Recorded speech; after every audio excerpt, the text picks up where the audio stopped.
Hi all, welcome to Steadicom MLT Academy. Kerala PSC Lab Technician എക്സാമിൻ്റെ 75 days ചലഞ്ചിലെ day 18 video ആണ് ഇന്ന് നമ്മൾ ചെയ്യാൻ പോകുന്നത്. സോ ഇന്ന് നമ്മൾ ഡിസ്കസ് ചെയ്യുന്നത് ക്ലിനിക്കൽ പാത്തോളജിയിലെ കംപ്ലീറ്റ് യൂറിൻ അനാലിസിസ് ആണ്. നമുക്ക് ഈ യൂറിൻ അനാലിസിസ് എന്ന് പറയുന്ന ടോപ്പിക്ക് ബയോകെമിസ്ട്രിയിലും പഠിക്കാനുണ്ട്. സോ രണ്ടും കൂടി നമ്മൾ ഈ ഒരു വീഡിയോയിൽ കവർ ചെയ്യുന്നതാണ്. ഓക്കെ, സോ ക്ലിനിക്കൽ പാത്തോളജിയിൽ അത്യാവശ്യം നമുക്ക് കുറേ അധികം പഠിക്കാനുള്ള ഏരിയയാണ് ഈ യൂറിൻ അനാലിസിസ് എന്ന് പറയുന്നത്. അത് മാക്സിമം ഞാൻ ഈ ഒരു വീഡിയോയിൽ കംപ്ലീറ്റ് ഉൾപ്പെടുത്താനും അതുപോലെ മാക്സിമം സിമ്പിളായിട്ട് അത് കവർ ചെയ്യാൻ വേണ്ടി നോക്കിയിട്ടുണ്ട്. സോ നമുക്ക് എന്തായാലും നമ്മുടെ ക്വസ്റ്റ്യനിലേക്ക് പോവാം. First question, which of the following is the most easiest and most common form of urine preservation? Option A, boric acid. Option B, sodium fluoride. Option C, freezing. Option D, refrigeration. Most easiest ആയിട്ടും common ആയിട്ടും നമ്മൾ use ചെയ്യുന്ന യൂറിൻ്റെ preservation method ഏതാണെന്നുള്ളതാണ് correct answer, refrigeration. കാരണം നമുക്കിവിടെ ഫ്രീസിങ്ങും ഒരു ഓപ്ഷനായിട്ട് കൊടുത്തതുകൊണ്ട് നമ്മൾ മാറിപ്പോരുത്. നമ്മൾ യൂറിന് ഫ്രീസ് ചെയ്യുന്ന മെത്തേഡല്ല, പ്രിസർവ് ചെയ്യുന്ന ഈസിയസ്റ്റ് ആയിട്ടുള്ള പ്രിസർവ് ചെയ്യുന്ന മെത്തേഡ് എന്ന് പറയുന്നത് റെഫ്രിജറേഷൻ എന്ന് പറയുന്ന മെത്തേഡാണ്. അപ്പോൾ എന്താണ് ഈ യൂറിൻ പ്രിസർവേഷൻ എന്ന് പറഞ്ഞു കഴിഞ്ഞാൽ, നമുക്കിപ്പോൾ യൂറിൻ നമ്മൾ സാമ്പിൾ കളക്ട് ചെയ്തതിന് ശേഷം നമുക്ക് എന്തെങ്കിലും ഡിലേ വരികയാണ്, നമ്മൾ ഇമ്മീഡിയറ്റ് ആയിട്ട് അത് ടെസ്റ്റ് ചെയ്യുകയാണെങ്കിൽ കുഴപ്പമില്ല. പക്ഷെ നമ്മൾ ഡിലേ വരുന്ന സമയത്ത് നമ്മളത് ചെയ്യുന്ന ടൈം വരെ അതിലുള്ള കണ്ടൻസും കാര്യങ്ങളും ഒന്നും പോവാണ്ട് അതിലുള്ള സെൽസിനെയൊക്കെ നമ്മൾ പ്രിസർവ് ചെയ്ത് വെക്കാൻ വേണ്ടിയിട്ട് പ്രിസർവേറ്റീവ്സ് ആഡ് ചെയ്യും, അല്ലെങ്കിൽ റെഫ്രിജറേഷൻ എന്ന് പറയുന്ന മെത്തേഡ്സിൽ നമ്മൾ ആ യൂറിനെ പ്രിസർവ് ചെയ്യാറുണ്ട് അല്ലേ. അപ്പോൾ ഏതൊക്കെ മെത്തേഡ്സ് ആണ് ഇങ്ങനെ യൂറിനെ പ്രിസർവ് ചെയ്യാൻ വേണ്ടി നമ്മൾ യൂസ് ചെയ്യുന്നത്? Yes, first method, that is refrigeration എന്ന് പറയുന്ന മെത്തേഡ്. ഏറ്റവും കോമൺ ആയിട്ടും അതുപോലെ തന്നെ നമ്മൾ ഈസി ആയിട്ട് നമുക്ക് ചെയ്യാൻ പറ്റുന്ന യൂറിൻ പ്രിസർവേഷൻ മെത്തേഡാണ് റെഫ്രിജറേഷൻ എന്ന് പറയുന്നത്. ഏകദേശം ഒരു 3 to 6 അവറൊക്കെയാണ് നമുക്ക് ഡിലേ വരുന്നതെങ്കിൽ നമുക്ക് നേരത്തെ എന്ത് ചെയ്താൽ മതി, ഫ്രിഡ്ജിൽ മീൻസ് റെഫ്രിജറേറ്ററിൽ നമുക്ക് എന്ത് ചെയ്താൽ മതി, കീപ്പ് ചെയ്താൽ മതി. എക്സ്ട്രാ പ്രിസർവേറ്റീവ് ഒന്നും ആഡ് ചെയ്യേണ്ട ആവശ്യമില്ല. ആ ഒരു ഷോർട്ട് ടൈമിൽ നമുക്ക് പ്രിസർവ് ചെയ്യാൻ വേണ്ടിയിട്ട് ഈ ഒരു റെഫ്രിജറേഷൻ എന്ന് പറയുന്ന മെത്തേഡ് നമുക്ക് യൂസ് ചെയ്യാം. ഇനി അതിനേക്കാളും കൂടുതൽ ടൈമിലൊക്കെ നമുക്ക് ഈ ഒരു യൂറിനെ പ്രിസർവ് ചെയ്യണമെങ്കിൽ നമുക്ക് വേറെ പ്രിസർവേറ്റീവ്സ് ആവശ്യമായിട്ട് വരും കേട്ടോ. നമുക്ക് ഈ റെഫ്രിജറേഷൻ യൂസ് ചെയ്യാൻ പറ്റില്ല. ഒരു 3 to 6 അവറൊക്കെ നമുക്ക് ഡിലേ വരികയാണെങ്കിൽ നമുക്കത് ജസ്റ്റ് റെഫ്രിജറേറ്ററിൽ കീപ്പ് ചെയ്താൽ മതി. ഓക്കെ, ഇനി നമുക്ക് ഫ്രീസിംഗ് എന്ന് പറയുന്ന മെത്തേഡ്. ഫ്രീസിംഗ് എന്ന് പറയുന്ന ഒരു മെത്തേഡ് ഉണ്ട്. നമ്മൾ ലോങ് ട്രാൻസ്പോർട്ടിന് വേണ്ടിയിട്ടാണ് നമുക്ക് എന്ത് ചെയ്യുന്നത്, ഈ ഒരു ഫ്രീസിംഗ് എന്ന് പറയുന്ന മെത്തേഡ് നമ്മൾ യൂസ് ചെയ്യുന്നത്. പക്ഷേ അതിൻ്റെ പ്രശ്നം എന്താണെന്ന് വെച്ചാൽ അതിലുള്ള സെൽസ്, ഫോംഡ് എലിമെൻറ്റ്സ് എന്ന് പറഞ്ഞാൽ സെൽസ് അല്ലേ. അപ്പോൾ യൂറിലുള്ള RBC, WBC, അതുപോലെ എപ്പിത്തീലിയൽ സെൽസ്, ഇങ്ങനത്തെ സെൽസ് ഡിസ്ട്രോയ് ആവാനുള്ള ചാൻസ് ഉണ്ട്. അപ്പോൾ നമുക്ക് ലോങ് ട്രാൻസ്പോർട്ടിന് വേണ്ടിയിട്ട് വേണമെങ്കിൽ ഫ്രീസ് ചെയ്യാം. പക്ഷേ ഇങ്ങനെ ഒരു നെഗറ്റീവ് എന്തിനുണ്ട്, ഈ ഫ്രീസിംഗ് എന്ന് പറയുന്ന പ്രിസർവേഷൻ മെത്തേഡിന് ഉണ്ട് എന്നുള്ളത് ഓർത്ത് വെക്കാം. Next, thymol. തൈമോള് നമ്മൾ മെയിൻലി എന്തിനൊക്കെ പ്രിസർവ് ചെയ്യുന്ന പറഞ്ഞാൽ നമ്മളെ അയോൺസ് ഇല്ലേ, സോഡിയം, പൊട്ടാഷ്യം, കാൽഷ്യം പോലെയുള്ള അയോൺസിനെ എന്ത് ചെയ്യുന്നുണ്ട്, ഈ തൈമോള് പ്രിസർവ് ചെയ്യുന്നുണ്ട്.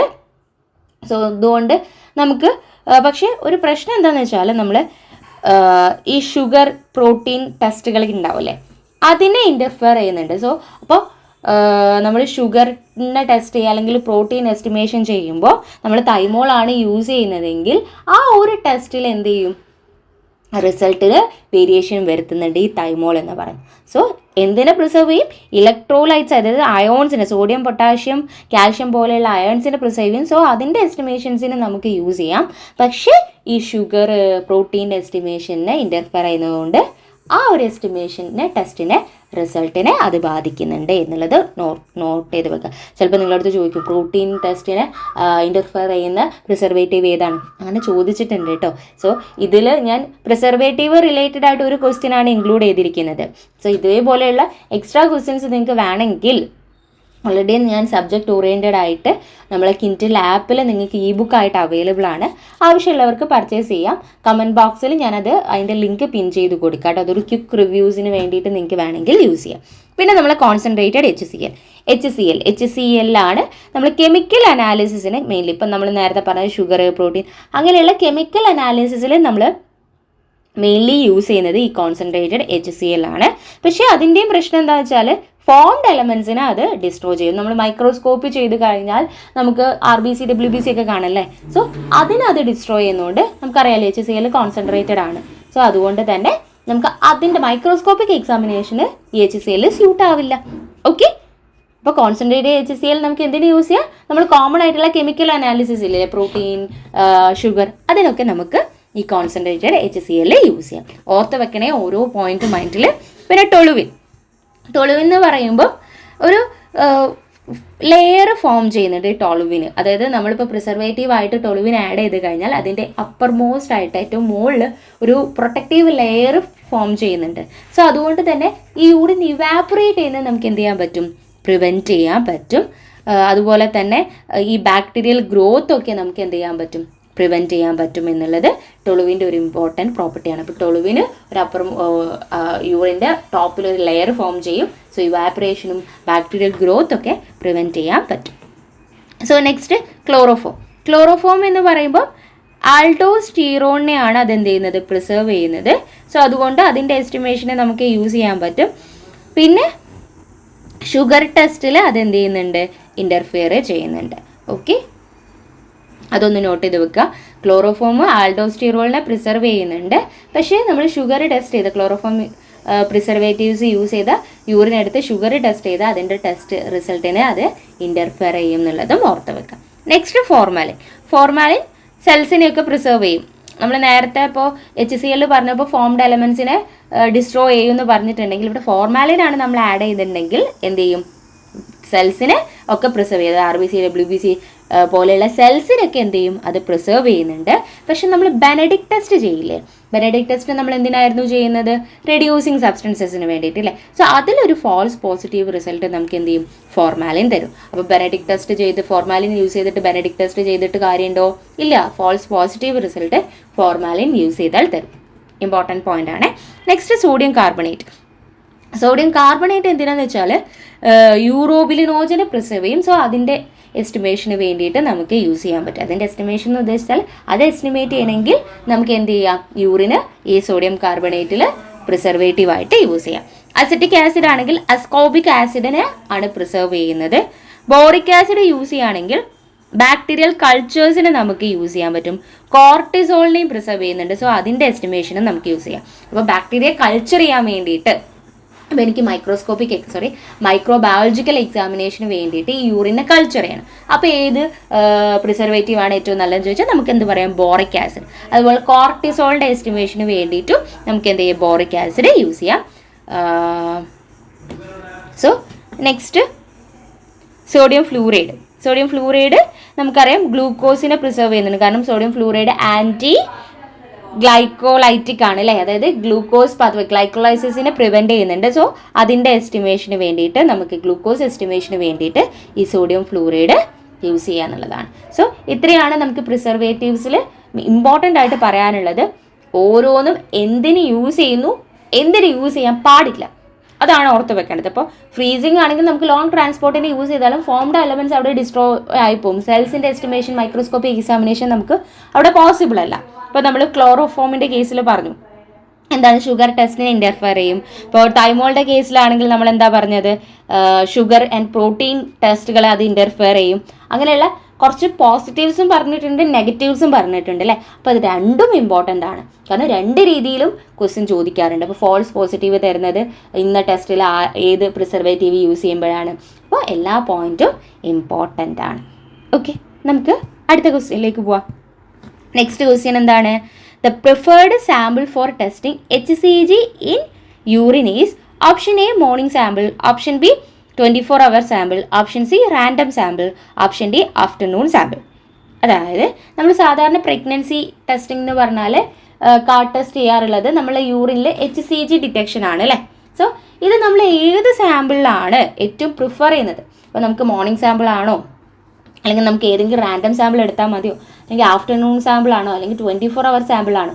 ഏത് സാമ്പിളാണ് ഈ HCG അല്ലെങ്കിൽ പ്രഗ്നൻസി ടെസ്റ്റിങ്ങിന് ഏറ്റവും പ്രിഫർ ചെയ്യുന്ന സാമ്പിൾ ഏത് സാമ്പിളും ചെയ്യാമെങ്കിലും ഏറ്റവും പ്രിഫർ ചെയ്യുന്ന സാമ്പിൾ ഏതാണെന്ന് ചോദിച്ചു കഴിഞ്ഞാൽ ദാറ്റ് ഈസ് മോർണിംഗ് സാമ്പിളായിരിക്കും HCGൻ്റെ കോൺസെൻട്രേഷൻ കൂടുതൽ. സോ അതാണ് നമ്മൾ ഏറ്റവും HCG ടെസ്റ്റിംഗ് അല്ലെങ്കിൽ പ്രഗ്നൻസി കാർഡ് ടെസ്റ്റിങ്ങിന് പ്രിഫർ ചെയ്യുന്നത്. അപ്പോൾ നമുക്ക് ഡിഫറെൻറ്റ് ടൈപ്പ് ഓഫ് സാമ്പിൾസ് ഉണ്ട് അല്ലേ. അപ്പോൾ നമ്മൾ യൂറിൻ സാമ്പിളായിട്ട് എടുക്കുകയാണെങ്കിൽ നമുക്ക് അത് ഡിഫറെൻറ്റ് ടൈപ്പ് സാമ്പിൾ ടൈപ്പ് വരുന്നുണ്ട്. അത് ഏതൊക്കെയാണെന്നാണ് നമ്മൾ ഈ ഒരു ക്വസ്റ്റ്യനിൽ ഡിസ്കസ് ചെയ്യുന്നത്. അതിൽ ഫസ്റ്റ് വണ്ണാണ് നമ്മളിപ്പം പറഞ്ഞ early morning sample or morning sample എന്ന് പറയുന്നത്. അതായത് നമ്മൾ ഉറങ്ങി എണീച്ചതിന് ശേഷം ഫസ്റ്റ് ആയിട്ട് പാസ് ചെയ്യുന്ന യൂറിനാണ് ഈ ഏർലി മോർണിംഗ് സാമ്പിൾ എന്ന് പറയും. രാത്രി ഉറങ്ങി എണീച്ചതിന് ശേഷം ഫസ്റ്റ് ആയിട്ട്. സോ അതെന്തായിരിക്കും, കോൺസെൻട്രേറ്റഡ് ആയിട്ടിരിക്കും അല്ലേ. നിങ്ങൾ സാധാരണ എന്താണ് രാത്രി കിടന്നിട്ട് അല്ലെങ്കിൽ 9 മണിക്ക് കിടന്ന് പിന്നെ പിറ്റേന്ന് രാവിലെ അല്ലെങ്കിൽ 8 മണിക്കാണ് അത്രയും ടൈമിൽ നമ്മൾ യൂറിനേറ്റ് ചെയ്യുന്നില്ല. അപ്പോൾ അതിന് ശേഷം എടുക്കുന്ന ഫസ്റ്റ് യൂറിൻ എന്ന് പറഞ്ഞാൽ മോസ്റ്റ് കോൺസെൻട്രേറ്റഡ് ആയിട്ടുള്ള സാമ്പിൾസ് ആയിരിക്കും ഈ യൂറിൻ സാമ്പിൾ എന്ന് പറയുന്നത്. സോ നമ്മളത് ഫ്രഷ്ലി ആണ് വോയ്ഡ് ചെയ്യുന്നത്. എക്സ്ട്രാ പ്രിസർവേറ്റീവ്സ് ഒന്നും ആഡ് ചെയ്യുന്നില്ല അതിലേക്ക്. സോ നമുക്ക് എന്ത് ചെയ്യാം, അത് കംപ്ലീറ്റ് റുട്ടീൻ ആയിട്ടുള്ള യൂറിൻ അനാലിസിസിന് വേണ്ടിയിട്ട്, അതുപോലെ പ്രഗ്നൻസി ടെസ്റ്റിങ്ങിന് വേണ്ടിയിട്ട്, TBന്റെ കൾച്ചറിന് വേണ്ടിയിട്ടൊക്കെ ഈ ഒരു ഏർലി മോർണിംഗ് സാമ്പിൾസ് ആണ് നമ്മൾ പ്രിഫർ ചെയ്യുന്നത്. ഓർത്ത് വെക്കണം. ഇപ്പോൾ TBന്റെ കൾച്ചർ ഇതേപോലെ ഇപ്പോൾ നമ്മൾ ചോദിച്ചുല്ലേ, പ്രഗ്നൻസി ടെസ്റ്റിങ്ങിന് അല്ലെങ്കിൽ HCG ടെസ്റ്റിങ്ങിന് ഏത് സാമ്പിളാണ് പ്രിഫർ ചെയ്യുന്നതെന്ന് ചോദിച്ചു. അതേപോലെ ചോദിക്കാം റുട്ടീൻ യൂറിൻ അനാലിസിസിന് TB കൾച്ചറിനൊക്കെ ഏത് സാമ്പിളാണ് പ്രിഫർ ചെയ്യുന്നത് എന്നുള്ള ക്വസ്റ്റ്യൻ ചോദിച്ചൂടെ. അങ്ങനെ ചോദിച്ചാൽ നമ്മൾ ആൻസർ ചെയ്യേണ്ടത് ഏതാണ്, ഏർലി മോർണിംഗ് സ്പെസിമെൻ ആണ്. ഇതിനൊക്കെ നമ്മൾ ഏറ്റവും പ്രിഫർ ചെയ്യുന്ന sample. Next random sample. Random sample എന്ന് പറഞ്ഞാൽ നമ്മൾ പ്രത്യേകിച്ച് ഒരു ടൈമോ അല്ലെങ്കിൽ എപ്പോൾ വേണമെങ്കിലും, ഇപ്പോൾ നമ്മൾ ഹോസ്പിറ്റലിൽ പോയിട്ട് നമ്മളടുത്ത് പറയാണ് നിങ്ങളിപ്പോൾ യൂറിൻ കളക്ട് ചെയ്യൂ എന്ന് പറയാണ്. ഓക്കെ, യൂറിൻ കളക്ട് ചെയ്യുക എന്ന് പറയുമ്പോൾ നമ്മൾ അപ്പോൾ അവിടുന്ന് എടുത്തു കൊടുക്കുകയാണ്. ടൈമും കാര്യങ്ങളും ഒന്നും നോക്കാണ്ട് ആ ഒരു ദിവസത്തിൽ എപ്പോൾ വേണമെങ്കിലും നമ്മൾ കളക്ട് ചെയ്യുന്ന യൂറിനെയാണ് നമ്മൾ എന്ത് പറയുന്നത്, റാൻഡം സ്പെസിമെൻ എന്ന് പറയുന്നത്. സാധാരണ നമ്മളത് റുട്ടീനിൽ നമ്മൾ ശരിക്കും ഏർലി മോർണിംഗ് ആണ് പ്രിഫർ ചെയ്യുന്നതെങ്കിലും കൂടി ഇപ്പോൾ ഹോസ്പിറ്റലിലൊക്കെ പോയി കഴിഞ്ഞാൽ ജസ്റ്റ് റുട്ടീൻ ചെയ്യാൻ വേണ്ടിയിട്ട് നമ്മൾ അപ്പോൾ എടുത്ത സാമ്പിൾ യൂസ് ചെയ്യാറുണ്ട് അല്ലേ. അപ്പോൾ റുട്ടീൻ സ്ക്രീനിങ്ങിന് വേണ്ടിയിട്ടും ഡ്രഗ് ടെസ്റ്റിങ്ങിന് വേണ്ടിയിട്ടും നമുക്ക് വേണമെങ്കിൽ റുട്ടീൻ സാമ്പിൾസ് യൂസ് ചെയ്യാം, റുട്ടീൻ സ്പെസിമെൻ യൂസ് ചെയ്യാം. Next post prandial. Post prandial എന്ന് പറയുമ്പോൾ എന്താണ്, urine collect exactly 2 hours after meal. അത് നമ്മൾ കളക്ട് ചെയ്യുന്നത് 2 hours ശേഷമാണ് എങ്കിൽ, അതായത് ഫുഡ് കഴിച്ച് 2 hours ശേഷമാണ് നമ്മൾ കളക്ട് ചെയ്യുന്നതെങ്കിൽ നമ്മളതിനെ പോസ്റ്റ് പ്രാൻഡിയൽ എന്ന് പറയും. ഗ്ലൂക്കോസ് എസ്റ്റിമേഷന് വേണ്ടിയിട്ട് നമുക്ക് ഈ post prandial urine sample use ചെയ്യാം കേട്ടോ. Next clean catch mid stream specimen എന്ന് പറയും.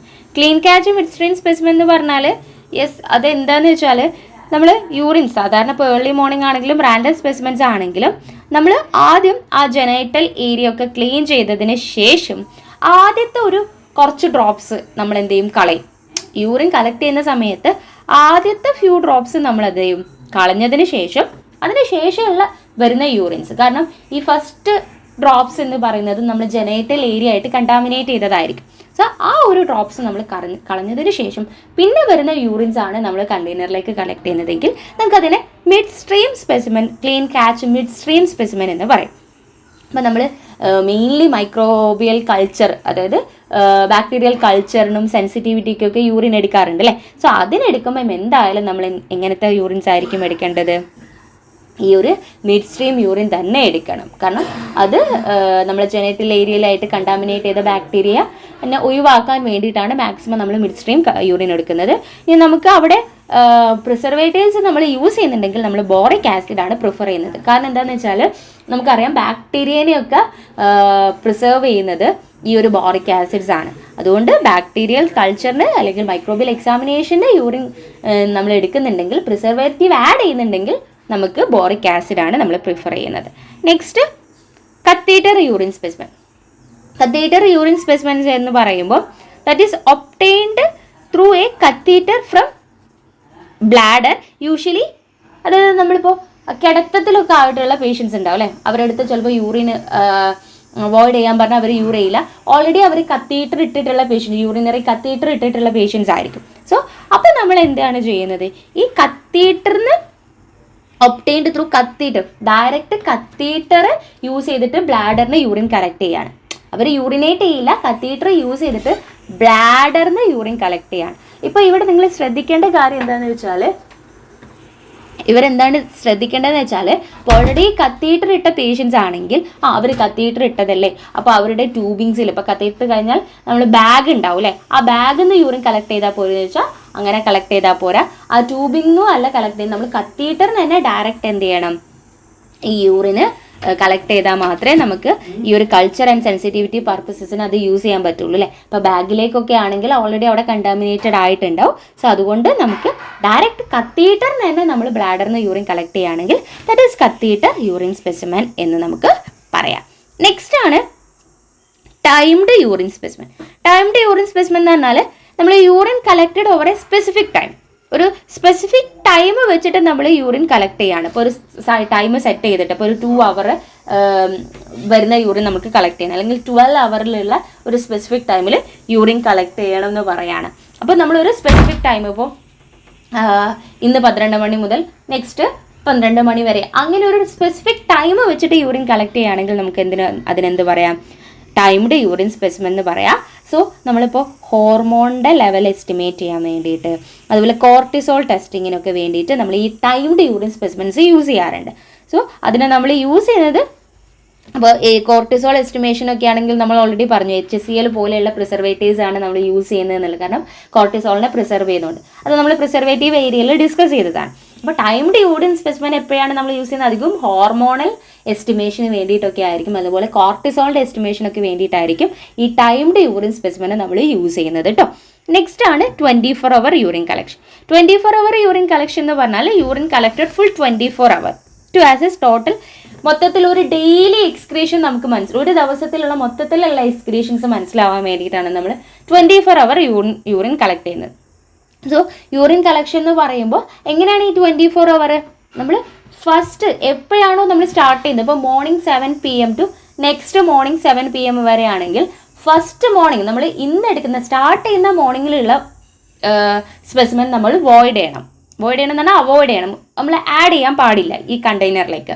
നെക്സ്റ്റ് മോർണിംഗ് വരുന്ന 7 PM യൂറിൻ ഉണ്ടാവില്ലേ, അത് നമ്മൾ ഇൻക്ലൂഡ് ചെയ്യുകയും വേണം. ഇപ്പോൾ ഫോർ എക്സാമ്പിൾ ഇന്ന് 7 PM ഞാൻ സ്റ്റാർട്ട് ചെയ്യുകയാണെങ്കിൽ ഇന്ന് 7 PM ഞാൻ എടുക്കുന്ന യൂറിന് നമ്മൾ ആ കണ്ടെയ്നറിലേക്ക് ആഡ് ചെയ്യില്ല, ജസ്റ്റ് നമ്മൾ ഒഴിവാക്കും. എന്നിട്ട് അതിന് ശേഷം വരുന്ന എല്ലാ സാമ്പിൾസും നെക്സ്റ്റ് മോർണിംഗ് 7 PM വരുന്ന എല്ലാ സാമ്പിളും ഞാൻ ആ കണ്ടെയ്നറിലേക്ക് ആഡ് ചെയ്യും. ആ 7 PM വോയിഡ് ചെയ്യുന്ന ആ ഒരു സാമ്പിൾ കൂടി ഞാൻ ആ കണ്ടെയ്നറിലേക്ക് ആഡ് ചെയ്യും. അതാണ് അതിൻ്റെ പ്രൊസീജിയർ. ഈ ഒരു ക്വസ്റ്റ്യൻ പല ക്വസ്റ്റ്യൻ പേപ്പറിലും കണ്ടിട്ടുണ്ട് കേട്ടോ, അതുകൊണ്ടാണ് ഞാനത് ഡീറ്റെയിൽ ആയിട്ട് പറഞ്ഞത്. ഇനി നമ്മളിവിടെ യൂസ് ചെയ്യുന്ന പ്രിസർവേറ്റീവ് എന്തായാലും 24 hour യൂറിൻ സാമ്പിൾ നമുക്ക് പ്രിസർവേറ്റീവ് വേണം അല്ലേ. ഇപ്പോൾ കെമിക്കൽ ടെസ്റ്റിനാണെങ്കിൽ നമുക്ക് HCl പ്രിസർവ് ചെയ്യാം, ഇനി കൾച്ചറിനൊക്കെ ആണെങ്കിൽ നമുക്ക് ബോറിക് ആസിഡ്സ് പ്രിസർവേറ്റീവായിട്ട് പ്രിഫർ ചെയ്യാവുന്നതാണ്. ഇപ്പോൾ നമ്മൾ ഇതധികം ചെയ്യാറുള്ള creatine clearance, protein estimation, hormonal estimation ഒക്കെ നമ്മൾ ഈ 24 hour യൂറിൻ സാമ്പിൾസ് ചെയ്യാറുണ്ട്. Next afternoon urine sample. Afternoon urine sample എന്ന് പറഞ്ഞാൽ നമ്മൾ അറൗണ്ട് ഒരു 4 PM ഇതിനൊക്കെയാണ് നമ്മൾ എടുക്കുന്നതെങ്കിൽ, കാരണം സത്യം പറഞ്ഞാൽ യൂറോബിലിനോജൻ ഏറ്റവും കൂടുതൽ കാണുന്നത് ആ ഒരു ടൈമിലാണ്. സോ അതിൻ്റെ എസ്റ്റിമേഷനാണ് ശരിക്കും ഈ 4 PM സ്പെസിമെൻ അല്ലെങ്കിൽ ആഫ്റ്റർനൂൺ സ്പെസിമെൻ നമ്മൾ എന്ത് ചെയ്യാറുള്ളത്, യൂസ് ചെയ്യാറുള്ളത് എന്ന് ഓർത്ത് വെക്കുക. 4 PM എന്ന് പറയുമ്പോൾ നമുക്ക് യൂറോബിലിനോജൻ വരണം, കാരണം ആഫ്റ്റർനൂണിലാണ് യൂറോബിലിനോജൻ ഏറ്റവും കൂടുതലായിട്ട് ഹയസ്റ്റ് കാണുന്നത്. സോ അതിൻ്റെ എസ്റ്റിമേഷനാണ് നമ്മൾ യൂസ് ചെയ്യുക. Next suprapubic urine specimen. Suprapubic urine specimen എന്ന് പറയുമ്പോൾ നമ്മൾ ഒരു നീഡിൽ യൂസ് ചെയ്തിട്ട് നമ്മൾ അബ്ഡോമൻ ഏരിയയിൽ നിന്ന് നമുക്കറിയാം ബ്ലാഡർ നമ്മൾ കത്തീറ്റർ യൂസ് ചെയ്യുകയാണെങ്കിൽ യൂറേറ്റർ വഴി തന്നെ കത്തീറ്റർ പാസ് ചെയ്തിട്ടാണ് നമ്മൾ യൂറിൻ കളക്ട് ചെയ്യുന്നത്. ഇത് നമ്മുടെ പുറത്തുനിന്ന് അബ്ഡോമൻ ഏരിയയിൽ കൂടെ അല്ലെങ്കിൽ സുപ്രാപ്യൂബിക് റീജിയനിൽ കൂടെ നീഡിൽ യൂസ് ചെയ്തിട്ട് നമ്മൾ ബ്ലാഡറിന് ഡയറക്റ്റ്ലി യൂറിൻ കളക്ട് ചെയ്യണം. യൂറേറ്റർ വഴി ഒന്നും കൊണ്ടുപോകുന്നില്ല, നമ്മൾ അബ്ഡോമൻ എന്ന് പറയുമ്പോൾ നമ്മൾ പുറത്തുനിന്ന് നമ്മളൊരു സുപ്രാപ്യൂബിക് റീജിയൻ എന്നാണ് പറയുക റീജിയന്. സോ ആ റീജിയനിൽ കൂടെ നീഡിൽ കളക്ട് ചെയ്തിട്ട് ഡയറക്റ്റ് എന്ത് ചെയ്യാണ്, ഈ ബ്ലാഡറിന് യൂറിൻ കളക്ട് ചെയ്യാണ്. സോ മെയിൻലി നമ്മളിത് ന്യൂ ബോൺസിലാണ് ചെയ്യുന്നത്. നമുക്ക് അവർക്ക് ട്യൂബൊക്കെ ഇട്ട് ചെയ്യാൻ ബുദ്ധിമുട്ടായതുകൊണ്ട് ന്യൂ ബോൺസിൽ നമ്മൾ ഈ ഒരു സുപ്രാപ്യൂബിക് നീഡിൽ ആസ്പിറേഷൻ ചെയ്യും. ഇത്രയും സ്റ്റെറൈലായിട്ടുള്ള യൂറിൻസ്, മീൻസ് സ്റ്റെറൈൽ എന്ന് പറഞ്ഞാൽ അത്രയും തീരെ കണ്ടാമിനേഷൻ ഇല്ലാത്ത യൂറിൻസ് ആയിരിക്കും നമ്മൾ സുപ്രാപ്യൂബിക് യൂറിൻ ആസ്പിറേഷനിൽ നമുക്ക് കിട്ടുന്നത്. സോ അവിടെ നമ്മൾ മെയിൻലി മൈക്രോബിയൽ കൾച്ചർ, ന്യൂ ബോൺസിനെ മൈക്രോബിയൽ കൾച്ചറിന് വേണ്ടിയിട്ടാണ് ഈ ഒരു സുപ്രാപ്യൂബിക് ന്യൂഡിൽ ആസ്പിറേഷൻ നമ്മൾ ചെയ്യുന്നത് കേട്ടോ. ഇത്രയാണ് നമുക്ക് എന്തിൽ പറയാനുള്ളത്, നമ്മൾ പല ടൈപ്പ് ഓഫ് യൂറിൻ സാമ്പിൾസിൽ പറയാനുള്ളത്. സോ ഇനി നമുക്ക് നെക്സ്റ്റ് ക്വസ്റ്റ്യനിലേക്ക് പോവാം. specific gravity of urine less than 1.005 is seen in option A diabetes mellitus, option B diabetes insipidus, option C acute nephritis, option D all of the above. ഇതാണ് correct answer. നമ്മുടെ specific gravity of urine less than 1.005 seen ചെയ്യുന്നത് yes diabetes ഇൻസിപ്പിഡസിൻ്റെ കേസിലാണ്. അപ്പോൾ നമുക്ക് എത്രയാണ് നോർമലായിട്ട് യൂറിൻ്റെ specific gravity, ഈ യൂറിൻ്റെ സ്പെസിഫിക് ഗ്രാവിറ്റി ഏത് കേസിലാണ് കുറയുന്നത്, ഏത് കേസിലാണ് കൂടുന്നത് എന്ന് നമ്മൾ അറിഞ്ഞിരിക്കണം അല്ലേ. സോ അതാണ് നമ്മൾ ഈ ഒരു ക്വസ്റ്റ്യനിൽ ഡിസ്കസ് ചെയ്യാൻ പോകുന്നത്. ഓക്കെ, ഫസ്റ്റ് നമ്മൾ യൂറിൻ്റെ സ്പെസിഫിക് ഗ്രാവിറ്റി എന്ന് പറയുന്നത് 1.015 ടു 1.025 ആണ്. അപ്പോൾ നിങ്ങളടുത്ത് ചോദിക്കുകയാണ് നോർമൽ ഹൈഡ്രേഷൻസും സ്പെസിഫിക് ഗ്രാവിറ്റി എന്ന് പറഞ്ഞാൽ ശരിക്കും നമ്മുടെ യൂറിൻ്റെ കോൺസെൻട്രേഷനായിട്ട് റിലേറ്റ് ചെയ്താണ്. കാരണം അതിലുള്ള കോൺസ്റ്റിറ്റ്യുവൻസ് ഇപ്പോൾ ഷുഗർ അങ്ങനെയുള്ള കാര്യങ്ങളുമായിട്ട് റിലേറ്റ് ചെയ്തതിനാണ് നമ്മൾ സ്പെസിഫിക് ഗ്രാവിറ്റി എന്ന് പറയുന്നത്. അപ്പോൾ 1.015 ടു 1.025 ഇടയിലാണ് ശരിക്കും നോർമൽ യൂറിൻ സ്പെസിഫിക് ഗ്രാവിറ്റി. ഇനി സ്പെസിഫിക് ഗ്രാവിറ്റി കുറയാണ്, അതായത് നോർമൽ ആയിട്ടുള്ള ഹൈഡ്രേഷൻസ് ആണ്, അതായത് വാട്ടറിൻ്റെ കോൺസെൻട്രേഷനും കാര്യങ്ങളൊക്കെ നോർമൽ ആണെങ്കിൽ നമുക്ക് നോർമൽ സ്പെസിഫിക് ഗ്രാവിറ്റി ആയിരിക്കും. എന്നാൽ 1.005 അല്ലെങ്കിൽ 1.007 കുറഞ്ഞാൽ നമ്മൾ അതിനെ പറയുന്നത് ഹൈപ്പോസ്തെനൂറിയ എന്ന് പറയും. സ്പെസിഫിക് ഗ്രാവിറ്റി കുറഞ്ഞാൽ നമ്മൾ അതിനെന്താ പറയുന്നത്, ഹൈപ്പോസ്തെനൂറിയ എന്നാണ് പറയുന്നത്. അപ്പോൾ അതും വേണമെങ്കിൽ നോട്ട് ചെയ്ത് വെച്ചു. ഇവിടെ ഇപ്പോൾ ഡയബറ്റിക് ഇൻസിപ്പിഡസ് എന്നുള്ളതാണ് ക്വസ്റ്റ്യൻ വന്നതെങ്കിൽ ചിലപ്പോൾ ഇങ്ങനെ ചോദിക്കാം 1.005 കുറയുന്ന കണ്ടീഷൻ എന്താ പറയുക, ദറ്റ് ഈസ് ഹൈപ്പോസ്തെനൂറിയ എന്ന് പറയും. സോ അത് കാണുന്നത് ഡയബറ്റിസ് ഇൻസിപ്പിഡസിൻ്റെ കേസിലാണ്. കാരണം ഡയബറ്റിസ് ഇൻസിപ്പിഡസിൻ്റെ കേസിൽ കൂടുതലായിട്ട് വാട്ടർ യൂറിനിൽ കൂടെ പോകുന്നുണ്ട്, അതായത് ഡൈല്യൂട്ടഡ് ആയിട്ടുള്ള യൂറിനാവും പോകുന്നത്. സോ അതുകൊണ്ട് സ്പെസിഫിക് ഗ്രാവിറ്റി കുറവായിരിക്കും. സോ എന്നാൽ ഫിക്സ്ഡ് സ്പെസിഫിക് ഗ്രാവിറ്റിയാണ് 1.010 ആണെങ്കിൽ 1.010 ആണെങ്കിൽ നമ്മളതിനെ ഐസോസ്തെനൂറിയ എന്നാണ് പറയുന്നത്. ഫിക്സ്ഡ് ആയിട്ടുള്ള സ്പെസിഫിക് ഗ്രാവിറ്റി കാണുന്നത് ശരിക്കും സിവിയർ റീനൽ ഡിസീസ് അല്ലെങ്കിൽ ക്രോണിക് റീനൽ ഫെയിലിയറിലാണ്. കാരണം ക്രോണിക് റീനൽ ഫെയിലിയറിൽ നമ്മൾ ആ ഫിൽട്രേഷൻസും കാര്യങ്ങളും കംപ്ലീറ്റ് കിഡ്നി ഫെയിൽ ആവുകയാണ് അല്ലേ. സോ ഫിക്സ്ഡ് ആയിരിക്കും, നമ്മൾ എപ്പോൾ നോക്കിയാലും നമുക്ക് സ്പെസിഫിക് ഗ്രാവിറ്റി എന്തായിരിക്കും, ഫിക്സ്ഡ് ആയിരിക്കും. അതുകൊണ്ട് ഈ ഫിക്സ്ഡ് സ്പെസിഫിക് ഗ്രാവിറ്റി കാണുന്നത്, ഈ 1.010 സ്പെസിഫിക് ഗ്രാവിറ്റി കാണുന്നത് ക്രോണിക് കിഡ്നി ഡിസീസ് അല്ലെങ്കിൽ സിവിയർ റീനൽ ഡിസീസിലാണ്. നമ്മളതിനെ ഐസോസ്തെനൂറിയ എന്നാണ് പറയുന്നത്. അതും പല ക്വസ്റ്റ്യൻ പേപ്പറിലും ചോദിച്ചിട്ടുള്ള ക്വസ്റ്റ്യൻ ആണ്. ഞാൻ പറഞ്ഞല്ലോ ക്വസ്റ്റ്യൻസ് എല്ലാം ഞാൻ ഇൻക്ലൂഡ് ചെയ്തിട്ടില്ല, സ്പെസിഫിക് ഗ്രാവിറ്റി റിലേറ്റഡ് ആയിട്ട് ഒറ്റ ക്വസ്റ്റ്യൻസ് ഞാനിവിടെ ഇൻക്ലൂഡ് ചെയ്തിട്ടുണ്ട്. പക്ഷേ ഇതൊക്കെ പല ക്വസ്റ്റ്യൻ പേപ്പറിലും ചോദിച്ചിട്ടുള്ളതാണ് കേട്ടോ. നെക്സ്റ്റ് ഇൻക്രീസ്ഡ് സ്പെസിഫിക് ഗ്രാവിറ്റി, അതായത് നമ്മൾ നോർമൽ സ്പെസിഫിക് ഗ്രാവിറ്റിനേക്കാളും കൂടുന്ന കേസ് എപ്പോഴാണ് വരിക, 1.025 വരുന്നത്. ഒന്ന് ഗ്ലൈക്കോസൂറിയ എന്ന് പറയുമ്പോൾ ഗ്ലൂക്കോസ് യൂറിനിൽ പ്രസൻ്റ് ആയിരിക്കുന്നത്. ഈ ഗ്ലൂക്കോസ് യൂറിനിൽ പ്രസൻ്റ് ആയിരിക്കുന്ന കണ്ടീഷൻ ഏതായിരുന്നു, യെസ് ഡയബറ്റിസ് മെലിറ്റസ് അല്ലേ. ഡയബറ്റിസ് മെലൈറ്റസിൻ്റെ കേസിലും ഡീഹൈഡ്രേഷൻ്റെ കേസിലും നമുക്കറിയാം ഡീഹൈഡ്രേറ്റഡ് ആയിട്ട് നമ്മൾ വെള്ളം കുടിച്ചിട്ടില്ലെങ്കിൽ നല്ല കോൺസെൻട്രേറ്റഡ് ആയിട്ടുള്ള യൂറിൻ ആയിരിക്കും പോവുക. സോ അവിടെ സ്പെസിഫിക് ഗ്രാവിറ്റി കൂടുതലായിരിക്കും. അതുപോലെ ഗ്ലൈക്കോസൂറിയൻ്റെ കേസിലും നമ്മൾ ഗ്ലൂക്കോസ് യൂറിനിൽ കൂടെ എക്സ്ക്രീറ്റ് ചെയ്യുന്നുണ്ട്. സോ അവിടെയും കോൺസെൻട്രേഷൻ കൂടി, സൊല്യൂട്ടിൻ്റെ കോൺസെൻട്രേഷൻ കൂടി സ്പെസിഫിക് ഗ്രാവിറ്റി കൂടുതലായിരിക്കും. അപ്പോൾ ഡീഹൈഡ്രേഷൻ്റെ കേസിലും ഡയബറ്റിസ് മെലൈറ്റസ് അല്ലെങ്കിൽ ഗ്ലൈക്കോസൂറിയൻ്റെ കേസിലും സ്പെസിഫിക് ഗ്രാവിറ്റി കൂടുതലായിരിക്കും. നെക്സ്റ്റ് ഇപ്പോൾ ഡിക്രീസ്ഡ് സ്പെസിഫിക് ഗ്രാവിറ്റി എന്ന് പറഞ്ഞാൽ നമ്മൾ 1.005 കുറയുന്നില്ല, എന്നാലും 1.010 കുറയുന്ന കേസ്. ഇപ്പോൾ റീനൽ ഫെയിലിയറിൻ്റെ കേസിലും നമ്മൾ നന്നായിട്ട് വെള്ളം കുടിക്കുകയാണ്, കൂടുതലായിട്ട് വെള്ളം കുടിച്ചു കഴിഞ്ഞാൽ നമ്മൾ യൂറിൻ ഡൈല്യൂട്ടഡ്. അപ്പോൾ ആ കേസിലും നമുക്ക് സ്പെസിഫിക് ഗ്രാവിറ്റി കുറച്ച് കുറവായിരിക്കും. ഓക്കെ, അതൊന്ന് നോട്ട് ചെയ്ത് വെക്കുക. അപ്പോൾ എത്രയാണ് നോർമൽ സ്പെസിഫിക് ഗ്രാവിറ്റി, കുറയുന്ന കേസസ് ഏതാണ്, കൂടുന്ന കേസസ് ഏതാണ് എന്നുള്ളത് കൃത്യമായിട്ട് എന്ത് ചെയ്യുക, പഠിക്കുക. Next, a straw colour of normal urine is due to the pigment. Option A urochrome, option B protoporphyrin, option C stercobilinogen, option D none of the above. നമ്മൾ യൂറിന് ഒരു നോർമൽ ഒരു സ്ട്രോ കളർ ഉണ്ട് അല്ലേ, അത് കൊടുക്കുന്ന പിഗ്മെന്റ് ഏതാണെന്നുള്ളത് that is urochrome. Urochrome എന്ന് പറയുന്ന പിഗ്മെന്റ്സ് ആണ് നമ്മൾ യൂറിന് ഈ ഒരു പെയിൽ യെല്ലോ അല്ലെങ്കിൽ ഒരു സ്ട്രോ കളർ കൊടുക്കുന്നത്. സോ ഞാനിവിടെ ഡിസ്കസ് ചെയ്യുന്നത് നമ്മളെ യൂറിൻ്റെ നോർമൽ ആയിട്ടുള്ള കുറച്ച് ഫിസിക്കൽ പ്രോപ്പർട്ടീസ് ആണ്. നമ്മളിപ്പോൾ യൂറിനെ എസ്റ്റിമേഷൻ ചെയ്ത് കഴിഞ്ഞാൽ നമുക്ക് എങ്ങനെയാണ് യൂറിൻ്റെ നോർമൽ ആയിട്ടുള്ള കുറച്ച് പ്രോപ്പർട്ടീസ് ആണ്. അതിൽ ഫസ്റ്റ് വൺ യൂറിൻ്റെ കളർ. ഇവിടെ നമ്മൾ ഡിസ്കസ് ചെയ്യുന്നത് യൂറിൻ്റെ കുറച്ച് കളേഴ്സ് പല കണ്ടീഷൻസിലും ഏതൊക്കെ കളറാണ് കാണുക എന്നുള്ളതാണ്. ഫസ്റ്റ് നമ്മൾ യൂറിൻ്റെ കളർ, നോർമൽ കളർ എന്തായാലും നമ്മൾ പറഞ്ഞു സ്ട്രോ കളേർഡാണ് അല്ലെങ്കിൽ പെയിൽ യെല്ലോ കളറാണ് അല്ലേ.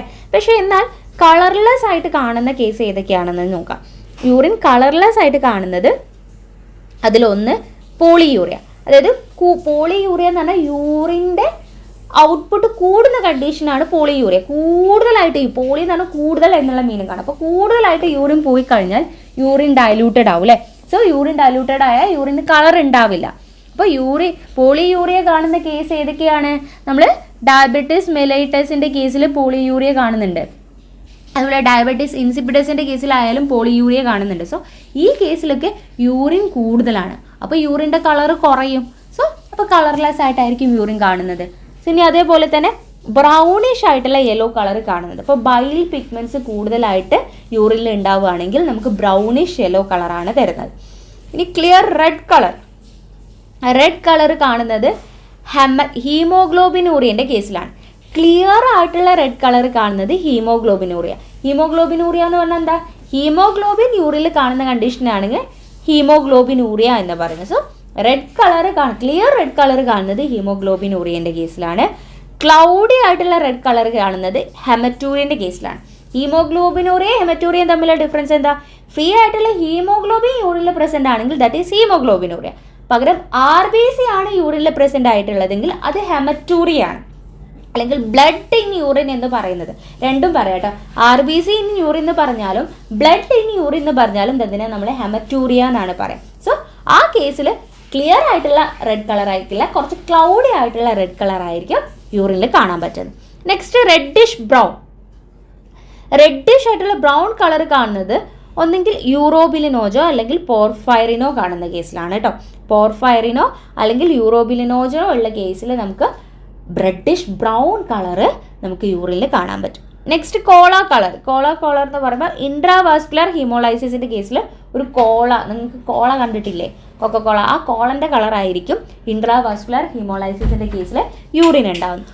Next black on standing. അപ്പോൾ ആൽക്കപ്റ്റോനൂറിയ എന്ന് പറയുന്ന കണ്ടീഷൻ, ഇതും പല ക്വസ്റ്റ്യൻ പേപ്പറിലും ചോദിച്ചിട്ടുള്ള ക്വസ്റ്റ്യൻ ആണ്. ആൽക്കപ്റ്റോനൂറിയയിൽ യൂറിൻ്റെ കളർ ഏതാണെന്നുള്ളത്.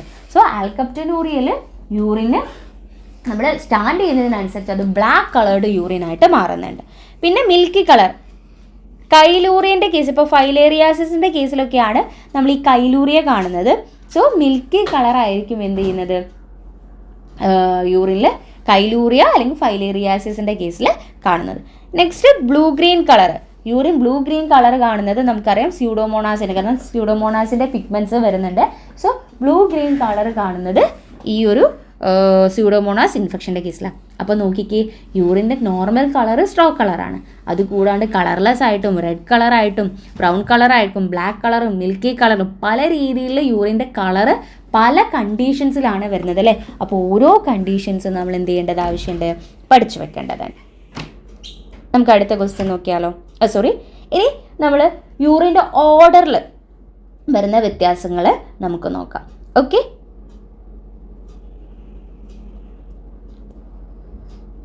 യൂറിന് ഫ്രൂട്ടി ഓർഡർ അല്ലെങ്കിൽ സ്വീറ്റ് ഓർഡർ വരുന്നത് എപ്പോഴാണ്? ഡയബറ്റിസിൻ്റെ കേസിൽ. ഈ ഡയബറ്റിസിൻ്റെ കേസിൽ, ഇപ്പോൾ സിവിയർ ഡയബറ്റിസിൻ്റെ കേസിലാണെങ്കിൽ നമ്മൾ കീറ്റോൺ ബോഡീസ് യൂറിനിൽ കൂടെ എക്സ്ക്രീറ്റ് ചെയ്യും അല്ലേ. കീറ്റോൺ ബോഡി എന്ന് പറയുമ്പോൾ ഫാറ്റ് മെറ്റബോളിസത്തിൻ്റെ പ്രൊഡക്റ്റായിട്ട് ഉണ്ടാകുന്നതാണ്. സോ ഡയബറ്റിസ് കീറ്റോ ആസിഡോസിസ് എന്ന് പറയാറുണ്ട് നമ്മളതിന്, കീറ്റോനൂറിയ എന്ന് പറയും. അപ്പോൾ ഈ ഡയബറ്റിസ് കാരണം കീറ്റോൺ ബോഡി യൂറിനിൽ കൂടെ എക്സ്ക്രീറ്റ് ചെയ്തു.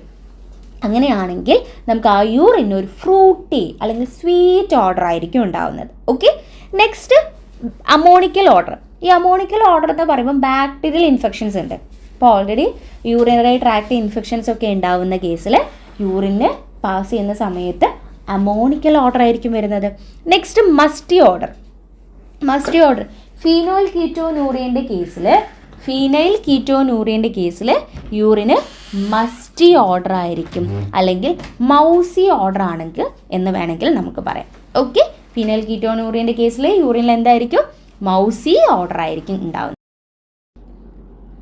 Next fishy order. Fishy order നമ്മൾ പ്രോട്ടിയസിൻ്റെ യൂറിനറി ട്രാക്ട് ഇൻഫെക്ഷൻസ് ഉണ്ടാക്കില്ലേ, അതായത് യൂറിനറി ട്രാക്ട് ഇൻഫെക്ഷൻ കോസ് ചെയ്യുന്നത് പ്രോട്ടിയസ് ആണെങ്കിൽ നമുക്കൊരു ഫിഷി ഓർഡർ ആയിരിക്കും. അതുപോലെ സിവിയർ യൂറിനറി ട്രാക്ട് ഇൻഫെക്ഷൻ്റെ കേസിൽ യൂറിൻ ഒരു ഫൗൾ സ്മെല്ലിംഗ് ആയിട്ടുള്ള യൂറിനാണ് ഉണ്ടാവുന്നത്. പിന്നെ തൈറോസിനൂറിയൻ്റെ കേസിൽ നമുക്ക് ഒന്നെങ്കിൽ ഫിഷി ഓർഡറോ അല്ലെങ്കിൽ ഒരു ക്യാബേജ് ലൈക്ക് ഓർഡറോ ഉണ്ടാവും. അപ്പോൾ 2 രീതിയിൽ ഓപ്ഷൻസ് വന്നാലും നമുക്ക് ആൻസർ ചെയ്യാം. തൈറോസിനൂറിയൻ്റെ കേസിൽ ഒരു ക്യാബേജ് ലൈക്ക് ഓർഡർ അല്ലെങ്കിൽ ഫിഷി ഓർഡർ ആണ് ഉണ്ടാവുന്നത്. ഇനി ബേൺഡ് ഷുഗർ ഓർഡർ വരുന്നത്, അതായത് മാപ്പിൾ സിറപ്പ് യൂറിൻ ഡിസീസിൻ്റെ കേസിൽ മാപ്പിൾ സിറപ്പിൻ്റെ സ്മെല്ല് അല്ലെങ്കിൽ ഒരു ബേൺഡ് ഷുഗറിൻ്റെ സ്മെല്ല് വരുന്നത് ഈ മാപ്പിൾ സിറപ്പ് യൂറിൻ ഡിസീസിൻ്റെ കേസിലാണ്. അപ്പോൾ 2 രീതിയിലും ചോദിക്കാം കേട്ടോ, മാപ്പിൾ സിറപ്പിൻ്റെ സ്മെല്ല് അല്ലെങ്കിൽ ബേൺഡ് ഷുഗറിൻ്റെ സ്മെല്ല് എന്നുള്ളത്. Next sweaty feet smell. നമ്മൾ ഫീറ്റ് ഇപ്പോൾ സോക്സ് ഒക്കെ ഇട്ടിട്ട് നമ്മൾ ഫീറ്റ് സ്വെറ്റി ആയിട്ടുള്ള ഒരു സ്മെല്ലാണ് ഈ ഐസോവാലറിക് ആസിഡ് യൂറിയയിൽ വരുന്നത്. ഒരു സ്വെറ്റി ഫീറ്റ് സ്മെല്ല് വരുന്നുണ്ട് കേട്ടോ. അപ്പോൾ എല്ലാ കണ്ടീഷൻസും അതിൽ വരുന്ന ഈ ഒരു ഓർഡറും അതുപോലെ ഓരോ കണ്ടീഷൻസും അതിൽ വരുന്ന യൂറിൻ്റെ കളറും ആണ് നമ്മൾ ഈ ഒരു ക്വസ്റ്റ്യനിൽ ഡിസ്കസ് ചെയ്തിട്ടുള്ളത്. നെക്സ്റ്റ് ക്വസ്റ്റ്യൻ നോക്കാം. Polyuria is associated with option A jaundice, option B nephrotic syndrome, option C starvation, option D diabetes mellitus. നമ്മൾ ഓൾറെഡി ഡിസ്കസ് ചെയ്തു കഴിഞ്ഞു അല്ലേ. പോളിയൂറിയ എന്തുമായിട്ട് അസോസിയേറ്റ് ചെയ്തതാണ്? ഡയബറ്റിസ് മെലൈറ്റസും ആയിട്ട് അസോസിയേറ്റ് ചെയ്തതാണ്. ഡയബറ്റിസ് മെലിറ്റസിൻ്റെ കേസിൽ എന്തുണ്ടാവുന്നുണ്ട്? Polyuria with high specific gravity ആണ് വരുന്നത്. ഓക്കെ, ഡയബറ്റിസ് മെലിറ്റസിൻ്റെ ഒരു ഇമ്പോർട്ടൻ്റ് ആയിട്ടുള്ള ഒരു ഫീച്ചറാണ് polyuria with high specific gravity എന്നുള്ളത്. അതൊന്ന് നോട്ട് ചെയ്ത് വെക്കാം കേട്ടോ. ഓക്കെ, സോ ഇനി നമുക്ക് യൂറിൻ്റെ വോളിയം കൂടുന്നേയും കുറയുന്നേയും കണ്ടീഷൻ ഏതൊക്കെയാണെന്ന് നോക്കാം. അപ്പോൾ നമുക്കറിയാം എന്താണ് ഈ പോളിയൂറിയ എന്ന് പറഞ്ഞാൽ, നമ്മൾ യൂറിൻ ഔട്ട്പുട്ട് കൂടുന്ന കണ്ടീഷനെയാണ് നമ്മൾ എന്ത് പറയുന്നത്? പോളിയൂറിയ എന്ന് പറയുന്നത് അല്ലേ. പോളിയൂറിയ എന്ന് പറഞ്ഞാൽ നമ്മൾ നോർമൽ ആയിട്ടുള്ള ഒരു യൂറിൻ്റെ ഔട്ട്പുട്ട് എന്ന് പറഞ്ഞാൽ എത്രയാണ്? ഒരു 600 to 2 ലിറ്റർ അല്ലെങ്കിൽ 600 to 2000 ml per day ആണ് യൂറിൻ ഔട്ട്പുട്ട് എന്ന് പറയുന്നത്, നോർമൽ അഡൽട്ടിൻ്റെ ഔട്ട്പുട്ട് എന്ന് പറയുന്നത്. അപ്പോൾ ഒരാൾ ഒരു ദിവസം എത്രത്തോളം യൂറിൻ വോയിഡ് ചെയ്യും എന്ന് ചോദിച്ചാൽ ഒരു 600 ml to 2000 ml വരെ ദിവസം യൂറിൻ വോയിഡ് ചെയ്യാം. പക്ഷെ ആ യൂറിൻ ഔട്ട്പുട്ട് കൂടുന്ന കണ്ടീഷനെയാണ് നമ്മൾ പോളിയൂറിയ എന്ന് പറയുന്നത്. അതായത് 2 ലിറ്ററിനേക്കാളും കൂടുതലായിട്ട് യൂറിൻ ഔട്ട്പുട്ട് ഉണ്ടെങ്കിൽ നമുക്കതിനെ പോളിയൂറിയ എന്ന് പറയാം. അപ്പോൾ ഏതൊക്കെ കേസിലാണ് ഈ ഒരു പോളിയൂറിയ ഉണ്ടാകുന്നതെന്ന് ചോദിച്ചാൽ, ഒന്ന് ഡയബറ്റിസ് മെലൈറ്റസിൻ്റെ കേസിൽ, അതുപോലെ ഡയബറ്റിസ് ഇൻസിപ്പിറ്റസിൻ്റെ കേസിലും ഡൈയൂററ്റിക്സ് യൂസ് ചെയ്യുന്ന കേസിലും ഈ ഒരു പോളിയൂറിയ വരാം. ഡൈയൂററ്റിക്സ് എന്ന് പറഞ്ഞാൽ തന്നെ യൂറിനറി ഔട്ട്പുട്ട് കൂട്ടുന്ന ഡ്രഗ്സ് എന്നാണ് പറയുന്നത്. സോ ഇപ്പോൾ ഡൈയൂററ്റിക്സ് യൂസ് ചെയ്യുന്നതിൻ്റെ കേസിലും ഡയബറ്റിസ് മെലൈറ്റസിൻ്റെ കേസിലും ഡയബറ്റിസ് ഇൻസിപ്പിറ്റസിൻ്റെ കേസിലും നമുക്ക് എന്തുണ്ടാവും? പോളിയൂറിയ, അതായത് യൂറിൻ ഔട്ട്പുട്ട് കൂടും. ഇനി ഒലിഗൂറിയ, ഒലിഗോ എന്ന് പറഞ്ഞാൽ കുറവ് എന്നുള്ള മീനിങ് ആണ്. അപ്പോൾ ഒലിഗൂറിയ എന്ന് പറഞ്ഞാൽ എന്തായിരിക്കും? യെസ്, നമ്മൾ 600 to 2 ലിറ്റർ ആയിരുന്നു, 600 ml to 2 ലിറ്റർ ആയിരുന്നു നോർമൽ ആയിട്ടുള്ള യൂറിൻ ഔട്ട്പുട്ട് എന്ന് നമ്മൾ പഠിച്ചത്. എന്നാൽ ഒരു 500 ml താഴെ പെർ ഡേയിൽ 500 ml താഴെ യൂറിനെ ഒരാൾ വോയിഡ് ചെയ്യുന്നു എങ്കിൽ, അല്ലെങ്കിൽ അവർക്ക് അത്രയും യൂറിൻ ഔട്ട്പുട്ട് ഉള്ളുവെങ്കിൽ നമ്മൾ അതിനെ പറയുന്നത് ഒലിഗൂറിയ എന്നാണ്. സോ അപ്പോൾ ഏതൊക്കെ കേസിൽ ഒലിഗൂറിയ ഉണ്ടാവുക? യെസ്, ഡീഹൈഡ്രേഷൻ്റെ കേസിൽ നമ്മൾ മര്യാദയ്ക്ക് വെള്ളം കുടിച്ചിട്ടില്ലെങ്കിൽ എന്തായിരിക്കും? നമ്മുടെ യൂറിൻ ഔട്ട്പുട്ട് കുറയും. അതുപോലെ റീനൽ ഡിസീസിൻ്റെ കേസിലും ചിലപ്പം ഒലിഗൂറിയ വരാം. ഷോക്ക് ഉണ്ടാകുന്ന കേസിലും നമുക്ക് ഈ യൂറിൻ ഔട്ട്പുട്ട് നന്നായിട്ട് കുറയും. അപ്പം ഈ ഒരു കേസിലൊക്കെ നമുക്ക് എന്താ വരുന്നത്? ഒലിഗൂറിയ ആണ് വരുന്നത്. ഡീഹൈഡ്രേഷൻ്റെ കേസിൽ, റീനൽ ഡിസീസിൻ്റെ കേസിൽ, ഇപ്പോൾ ഷോക്ക് ഉണ്ടാകുന്ന കേസിലൊക്കെ നമുക്ക് ഒലിഗൂറിയ യൂറിൻ ഔട്ട്പുട്ട് കുറയാം. ഇനി അനിയൂറിയ എന്ന് പറഞ്ഞാലോ? അനിയൂറിയ എന്ന് പറഞ്ഞാൽ ശരിക്കും ആബ്സെൻസ്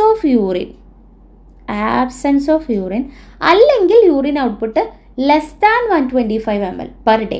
ഒരു ദിവസം ഒന്നെങ്കിൽ തീരെ യൂറിൻ ഇല്ല, അല്ലെങ്കിൽ ഒരു 100 or 125 ml താഴെയാണ് യൂറിനെങ്കിൽ നമുക്കതിന് അനിയൂറിയ. എ മീൻസ് ആബ്സെൻസ് എന്നുള്ള മീനിങ്. അപ്പോൾ തീരെ ഇല്ല, അല്ലെങ്കിൽ ഒരു 100 ml ഉണ്ട്. സോ ആ കേസിൽ നമുക്ക് എന്ത് പറയാം? അനിയൂറിയ എന്ന് പറയാം. സോ റീനൽ ഫെയിലിയറിൻ്റെ കേസിൽ അതേപോലെ തന്നെ ഒബ്സ്ട്രക്ഷൻസ് ഉണ്ടാവുകയാണ്, യൂറിനറി ഒബ്സ്ട്രക്ഷൻസും സ്റ്റോൺസ് ഉണ്ടാവുകയാണ്. ആ കേസിലൊക്കെ യൂറിൻ ഔട്ട്പുട്ട് തീരെ ഉണ്ടാവില്ല, അല്ലെങ്കിൽ അത്രയും 100 ml ഒക്കെ യൂറിനെ ഒരു ദിവസം പോവുള്ളൂ. അപ്പോൾ റീനൽ ഫെയിലിയറിൻ്റെ കേസിൽ, ഒബ്സ്ട്രക്ഷൻസ് ഉണ്ടാവുന്ന കേസിൽ, റീനൽ കിഡ്നി സ്റ്റോൺസ് ഒക്കെ അല്ലെങ്കിൽ റീനൽ സ്റ്റോൺസ് ഉണ്ടാവുന്ന കേസിലൊക്കെ അനിയൂറിയ ഉണ്ടാവും. നെക്സ്റ്റ് നൊക്ടൂറിയ.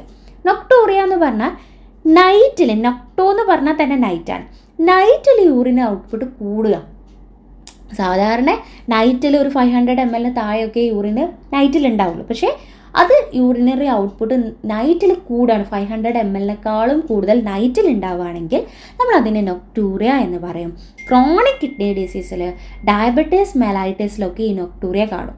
ക്രോണിക് കിഡ്നി ഡിസീസിലും ഡയബറ്റീസ് മെലൈറ്റിസിലൊക്കെ എന്ത് കാണും? ഈ നൊക്ടൂറിയ എന്ന് പറയുന്ന കണ്ടീഷൻസ് കാണും. അപ്പോൾ യൂറിനറി ഔട്ട്പുട്ട് നോർമൽ എത്രയാണ്? കൂടുന്ന കേസ് ഏതൊക്കെയാണ്? കുറയുന്ന കേസ് ഏതൊക്കെയാണ്? തീരെ ഇല്ലാത്ത കേസ് ഏതൊക്കെയാണ്? രാത്രി കാലങ്ങളിൽ കൂടുന്ന കേസ് ഏതൊക്കെയാണെന്ന് നമ്മൾ ഡിസ്കസ് ചെയ്ത് കഴിഞ്ഞു. ഓക്കെ, സോ ഇനി നമ്മൾ ഇത്രയും നേരം നമ്മൾ ഓരോ കേസ്, യൂറിൻ്റെ ഡിഫറെൻറ്റ് കളറ്, ഡിഫറെൻറ്റ് ഓർഡർ, കൂടുന്ന കേസ്, കുറയുന്ന കേസൊക്കെ പഠിച്ചു. ശരിക്കും ഒരു നോർമലായിട്ടുള്ള യൂറിൻ്റെ ഫിസിക്കലായിട്ടുള്ള കാര്യങ്ങൾ എന്തൊക്കെയാണെന്നാണ് നമ്മൾ ഇനി ഡിസ്കസ് ചെയ്യാൻ പോകുന്നത്. അപ്പോൾ നോർമലായിട്ടുള്ള ഒരു യൂറിൻ വോളിയം എന്ന് പറയുന്നത് എത്രയാണ്? യെസ്, 600 to ഒരു 2 liter or 200 ml per day ആണ് നോർമലായിട്ടുള്ള യൂറിൻ വോളിയം എന്ന് പറയുന്നത്. യൂറിൻ്റെ കളറോ ഒരു സ്ട്രോ കളേർഡ് അല്ലെങ്കിൽ yellow colour, straw to amber കളറാണ് നോർമലായിട്ടുള്ള യൂറിൻ കളർ എന്ന് പറയുന്നത്. ഇനി അതിൻ്റെ ട്രാൻസ്പാരൻസി എങ്ങനെയായിരിക്കും? ക്ലിയർ ആണ്. യൂറിൻ എന്ന് പറയുന്നത് ക്ലൗഡി അല്ല, ക്ലിയർ ആയിട്ടുള്ള. ഇപ്പോൾ ക്ലൗഡിനെസ് ആവുന്നത് വേറെ പല കണ്ടീഷൻസിലാണ് അല്ലേ. യൂറിൻ നോർമലി ഒരു ക്ലിയർ ആയിട്ടുള്ള ക്ലിയർ ആണ്. Next order. ഓർഡർ എന്ന് പറയുമ്പോൾ നോർമലി അതൊരു ഫെയിൻറ്റ് ആരോമാറ്റിക് ആയിട്ടുള്ള ഓർഡറാണ്. അപ്പോൾ ജസ്റ്റ് യൂറിൻ എന്ന് പറയുന്നത് ജസ്റ്റ് ഒരു ആരോമാറ്റിക് ആയിട്ടുള്ള ഓർഡറാണ് വരുന്നത്. ഇനി യൂറിൻ്റെ pH എന്ന് പറയുന്നത് ഒരു 4.6 to 8 വരെയാണ് യൂറിൻ്റെ നോർമലായിട്ടുള്ള pH എന്ന് പറയുന്നത്. നോർമൽ സ്പെസിഫിക് ഗ്രാവിറ്റി എന്തായിരുന്നു? യെസ്, 1.015 to 1.025 അല്ലെങ്കിൽ 1.003 to 1.0035 വരെയാണ് നോർമൽ അഡൽട്ട് pH എന്ന് പറയുന്നത്. സോറി, pH അല്ല, സ്പെസിഫിക് ഗ്രാവിറ്റി എന്ന് പറയുന്നത്. അപ്പോൾ നോർമലായിട്ടുള്ള യൂറിൻ്റെ പ്രോപ്പർട്ടീസാണ് നമ്മൾ ഇവിടെ ഡിസ്കസ് ചെയ്തിരിക്കുന്നത്. നെക്സ്റ്റ് ക്വസ്റ്റ്യൻ നോക്കാം. Crystals found in acid urine. Option A calcium oxalate, option B calcium carbonate, option C calcium phosphate, option D triple phosphate. Correct answer അതായത് ആസിഡ് യൂറിനിൽ കാണുന്ന ക്രിസ്റ്റൽ ഏതാണെന്നുള്ളത്. യെസ്, കറക്റ്റ് ആൻസർ എന്താണ്?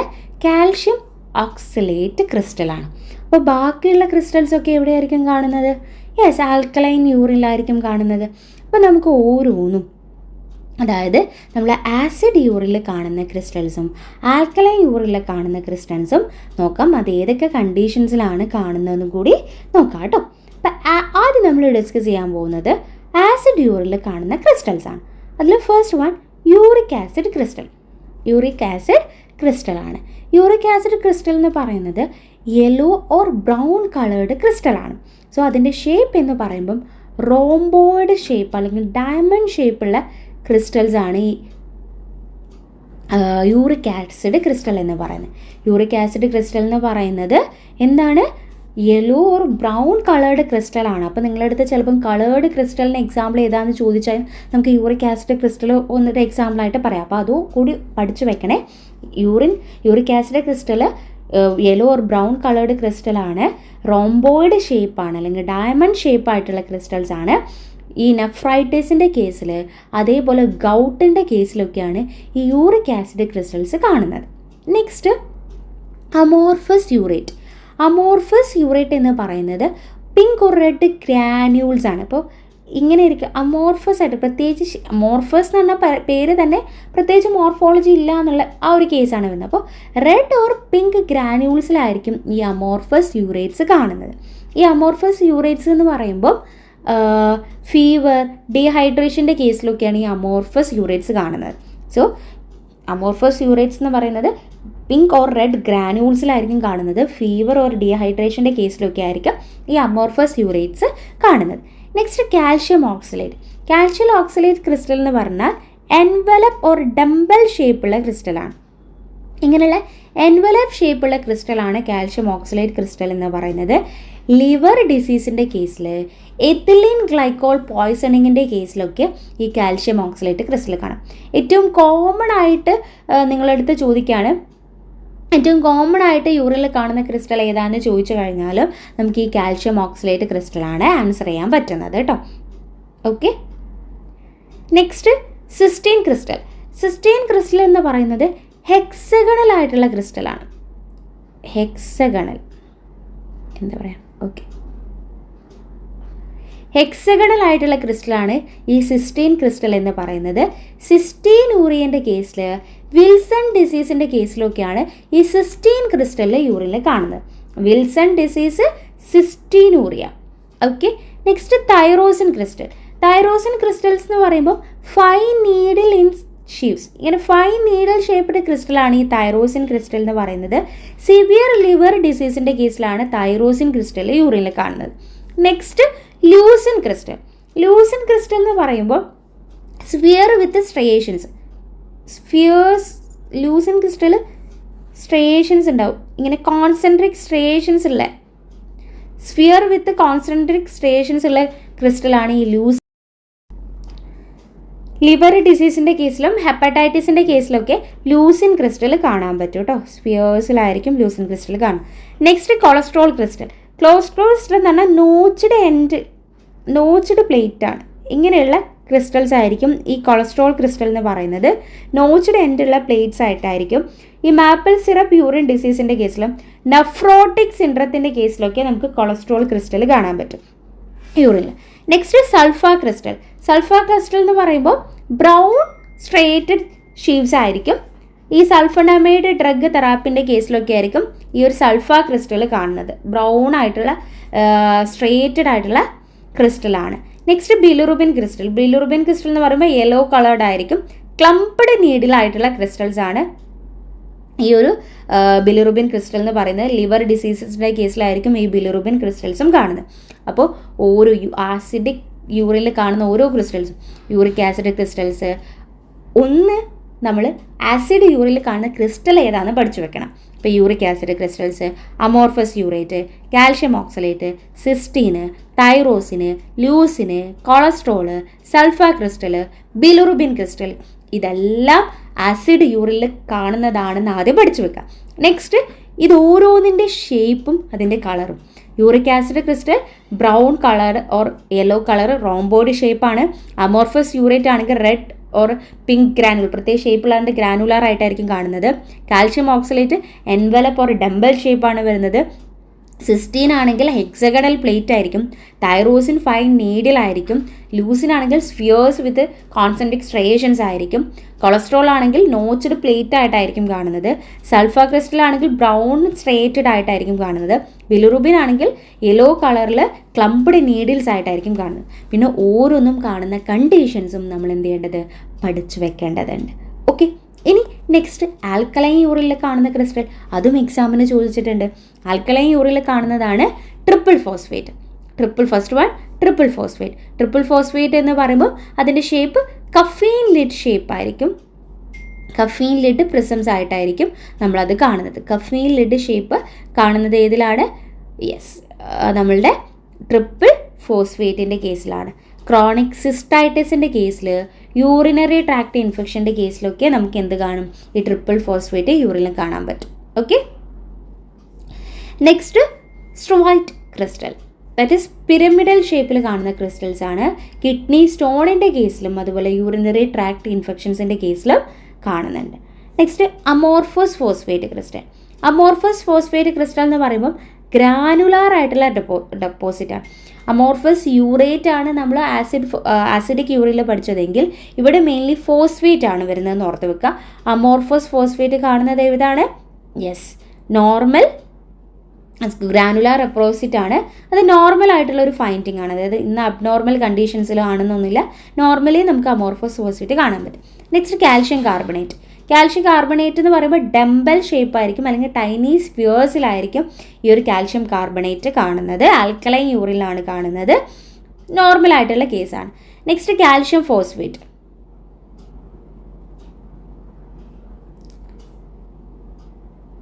Calcium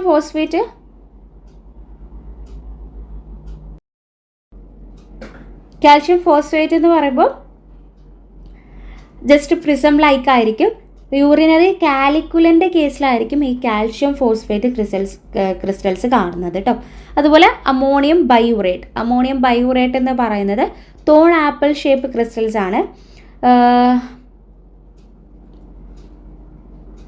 ammonium ബൈയൂറേറ്റിൻ്റെ ഷേപ്പൊക്കെ പല question പേപ്പറിലും ചോദിച്ചിട്ടുണ്ട് കേട്ടോ. Ammonium biurate thorn apple shape ക്രിസ്റ്റലാണ്. ട്രിപ്പിൾ ഫോസ്ഫേറ്റ് ആണ് കഫീൻ ലിഡ് അപ്പിയറൻസ് ആണ് വരുന്നത്. കാൽഷ്യം കാർബണേറ്റ് ആണെങ്കിൽ ഡംബൽ ഷേപ്പ് അപ്പിയറൻസ് ആണ് വരുന്നത്. ഇതൊക്കെ പല ക്വസ്റ്റ്യൻ പേപ്പറിലും ചോദിച്ചിട്ടുണ്ട്. അതൊക്കെ ആൽക്കലൈൻ യൂറിനിൽ കാണുന്ന ക്രിസ്റ്റൽസ് ആണെന്നും പഠിച്ചു വെക്കുക. നെക്സ്റ്റ് ക്വസ്റ്റ്യൻ ആണ് cast in urine are option A protein coagulated in tubule, option B salt crystallized in urine, option C bacteria forming clumps, option D extraneous object. ഈ കാസ്റ്റ് എന്ന് പറഞ്ഞാൽ ശരിക്കും എന്താണ്? യെസ്, കാസ്റ്റ് എന്ന് പറഞ്ഞാൽ that is protein coagulated in tubules. നമ്മൾ renal ട്യൂബ്യൂൾസിൽ protein coagulate ചെയ്യുന്നതിനെയാണ് നമ്മൾ cast എന്ന് പറയുന്നത് അല്ലേ.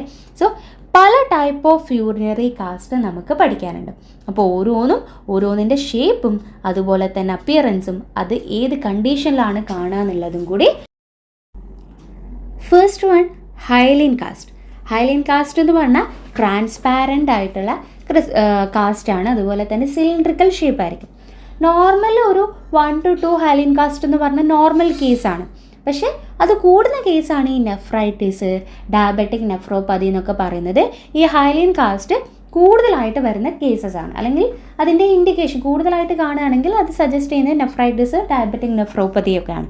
പിന്നെ നെക്സ്റ്റ് ഗ്രാനുലാർ കാസ്റ്റ് എന്ന് പറഞ്ഞാൽ തന്നെ അറിയാം നമുക്ക് ഫൈൻ ഓർ കോഴ്സ് ഗ്രാനുൾസ് ആയിരിക്കും ഈ ട്യൂബുലാർ ഡാമേജിൻ്റെ കേസിലും. അല്ലെങ്കിൽ റീനൽ ഫെയിലിയർ ആണ് ശരിക്കും ഈ ഒരു ഗ്രാനുലാർ കാസ്റ്റ് ഇൻഡിക്കേറ്റ് ചെയ്യുന്നത്. Okay, renal failure or tubular damage ആണ് നമ്മൾ ഗ്രാനുലാർ കാസ്റ്റ് ഇൻഡിക്കേറ്റ് ചെയ്യുന്നത്.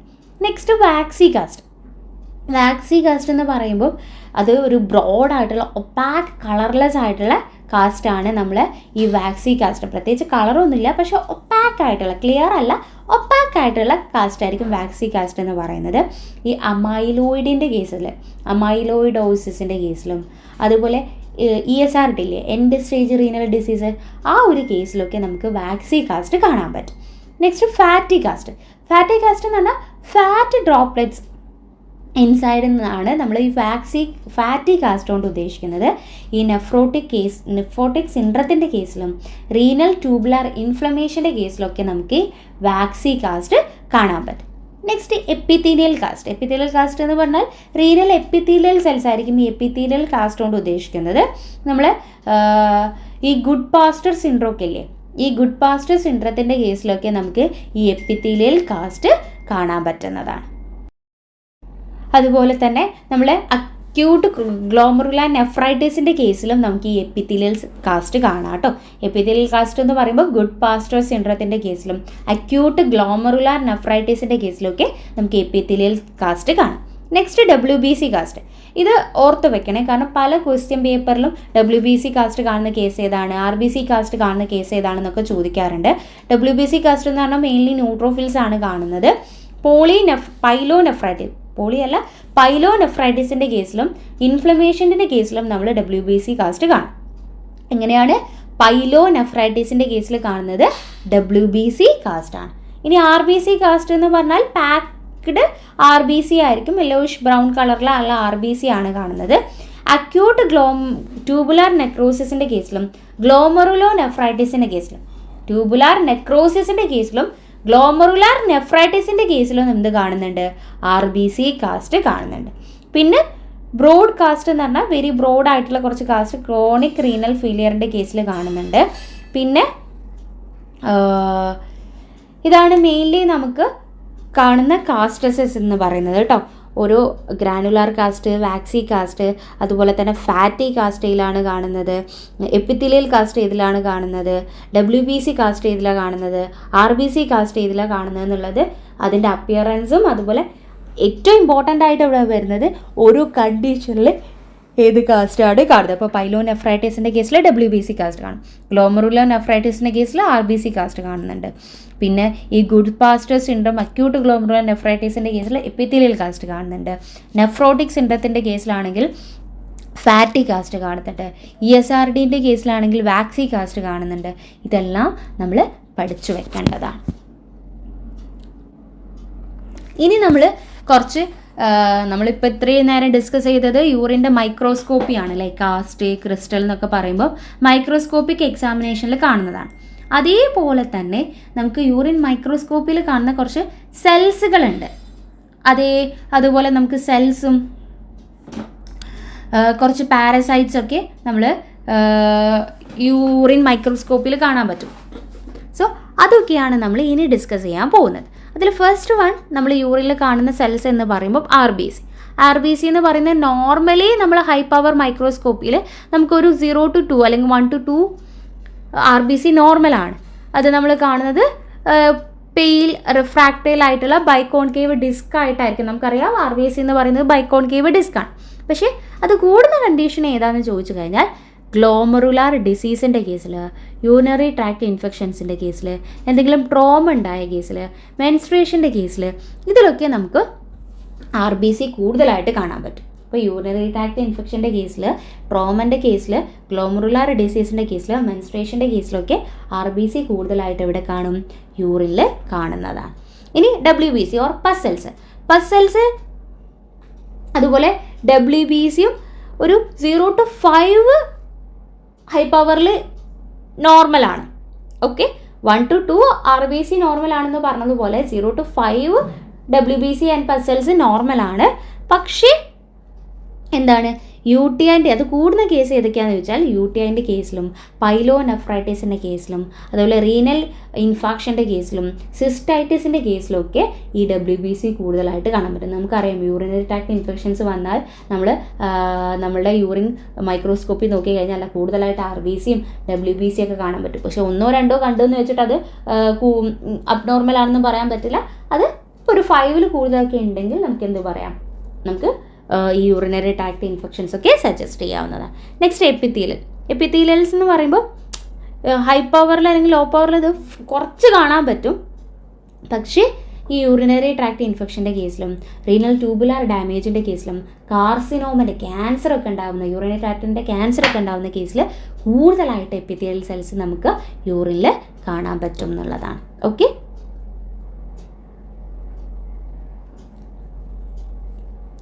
സോ ഇതിൻ്റെ അപ്പിയറൻസ് പറയാൻ വിട്ടുപോയി. RBC നമ്മൾ പറഞ്ഞു ബൈക്കോൺകേവ് ഡിസ്ക് ആയിട്ട് കാണാൻ പറ്റും. WBC ആണെങ്കിൽ റൗണ്ട് ഗ്രാനുലാർ സെൽസ് ആയിരിക്കും, വിത്ത് വിസിബിൾ ന്യൂക്ലിയസ് ഉള്ള ഗ്രാനുലാർ സെൽസ് ആയിട്ടായിരിക്കും നമ്മൾ WBC കാണാൻ പറ്റുന്നത്. എപ്പിത്തീലിയൽ സെൽസ് ആണെങ്കിൽ അധികം സ്ക്വാമസ് ആയിട്ടുള്ള എപ്പിത്തീലിയൽ സെൽസ് ആയിരിക്കും നമുക്ക് യൂറിനിൽ കാണാൻ പറ്റുന്നത്. സോ അതുപോലെ തന്നെ യൂറിനിൽ കാണുന്ന പാരസൈറ്റ്സ് ഏതൊക്കെയാണെന്നുള്ളത്, യൂറിനിൽ മെയിൻലി കാണുന്ന പാരസൈറ്റ്സ് എന്ന് പറയുന്നത് ട്രൈക്കോമോണാസ് വജൈനാലിസ്, ഉച്ചറേറിയ ബാങ്ക്രോഫ്റ്റി, ഷിസ്റ്റോസോമ, ഹെമറ്റോബിയം. ചിലപ്പം ചോദിക്കാം കേട്ടോ, യൂറിനിൽ കാണാൻ സാധ്യതയുള്ള പാരസൈറ്റ്സ് ഏതൊക്കെയാണെന്ന് ചോദിച്ചാൽ നമുക്ക് ആൻസർ ചെയ്യാൻ പറ്റുന്നത് ട്രൈക്കോമോണാസ് വജൈനാലിസ്. കാരണം വജൈനേനെ എഫക്ട് ചെയ്യുന്നതുകൊണ്ട് ട്രൈക്കോമോണാസ് വജൈനാലിസ്, ഉച്ചറേറിയ ബാങ്ക്രോഫ്റ്റി, അതുപോലെ തന്നെ ഷിസ്റ്റോസോമ, ഹെമറ്റോബിയൊക്കെ നമ്മൾ യൂറിനിൽ കാണുന്ന പാരസൈറ്റ്സ് ആണ്. പിന്നെ അതുപോലെ ഇൻഫ്ലമേഷൻസ് ഒക്കെ ഉണ്ടാകുന്ന സമയത്ത് മ്യൂക്കസ് ത്രെഡ്സ് കാണാൻ പറ്റും. പിന്നെ ഡയബറ്റിക് യൂറിനറി ട്രാക്ട് ഇൻഫെക്ഷൻ്റെ കേസിലും ആൻറ്റിബയോട്ടിക് തെറാപ്പി എടുക്കുന്ന കേസിലൊക്കെ നമുക്ക് ഈസ്റ്റ് സെൽസ്, അതായത് ബഡ്ഡിങ് ഓവൽ ഓർ വിസിബിൾ ആയിട്ടുള്ള ഈസ്റ്റ് സെൽസ് കാണാൻ പറ്റും. അതുപോലെ തന്നെ ബാക്ടീരിയ, ഇപ്പോൾ യൂറിനറി ട്രാക്ട് ഇൻഫെക്ഷൻസിൻ്റെ കേസിൽ ഇപ്പോൾ ഈക്കോളയാണ് മെയിൻലി ഇമ്പോർട്ടൻ്റ് ആയിട്ട് യൂറിനറി ട്രാക്ട് ഇൻഫെക്ഷൻസ് കോസ് ചെയ്യുന്ന കേസ് ബാക്ടീരിയ ഈക്കോളയാണ് അല്ലേ. അപ്പോൾ ബാക്ടീരിയ നമുക്ക് യൂറിനറി ട്രാക്ട് ഇൻഫെക്ഷൻ്റെ കേസിൽ യൂറിനിൽ കാണാൻ പറ്റും. അതുപോലെ സ്പെർമാറ്റോസോവ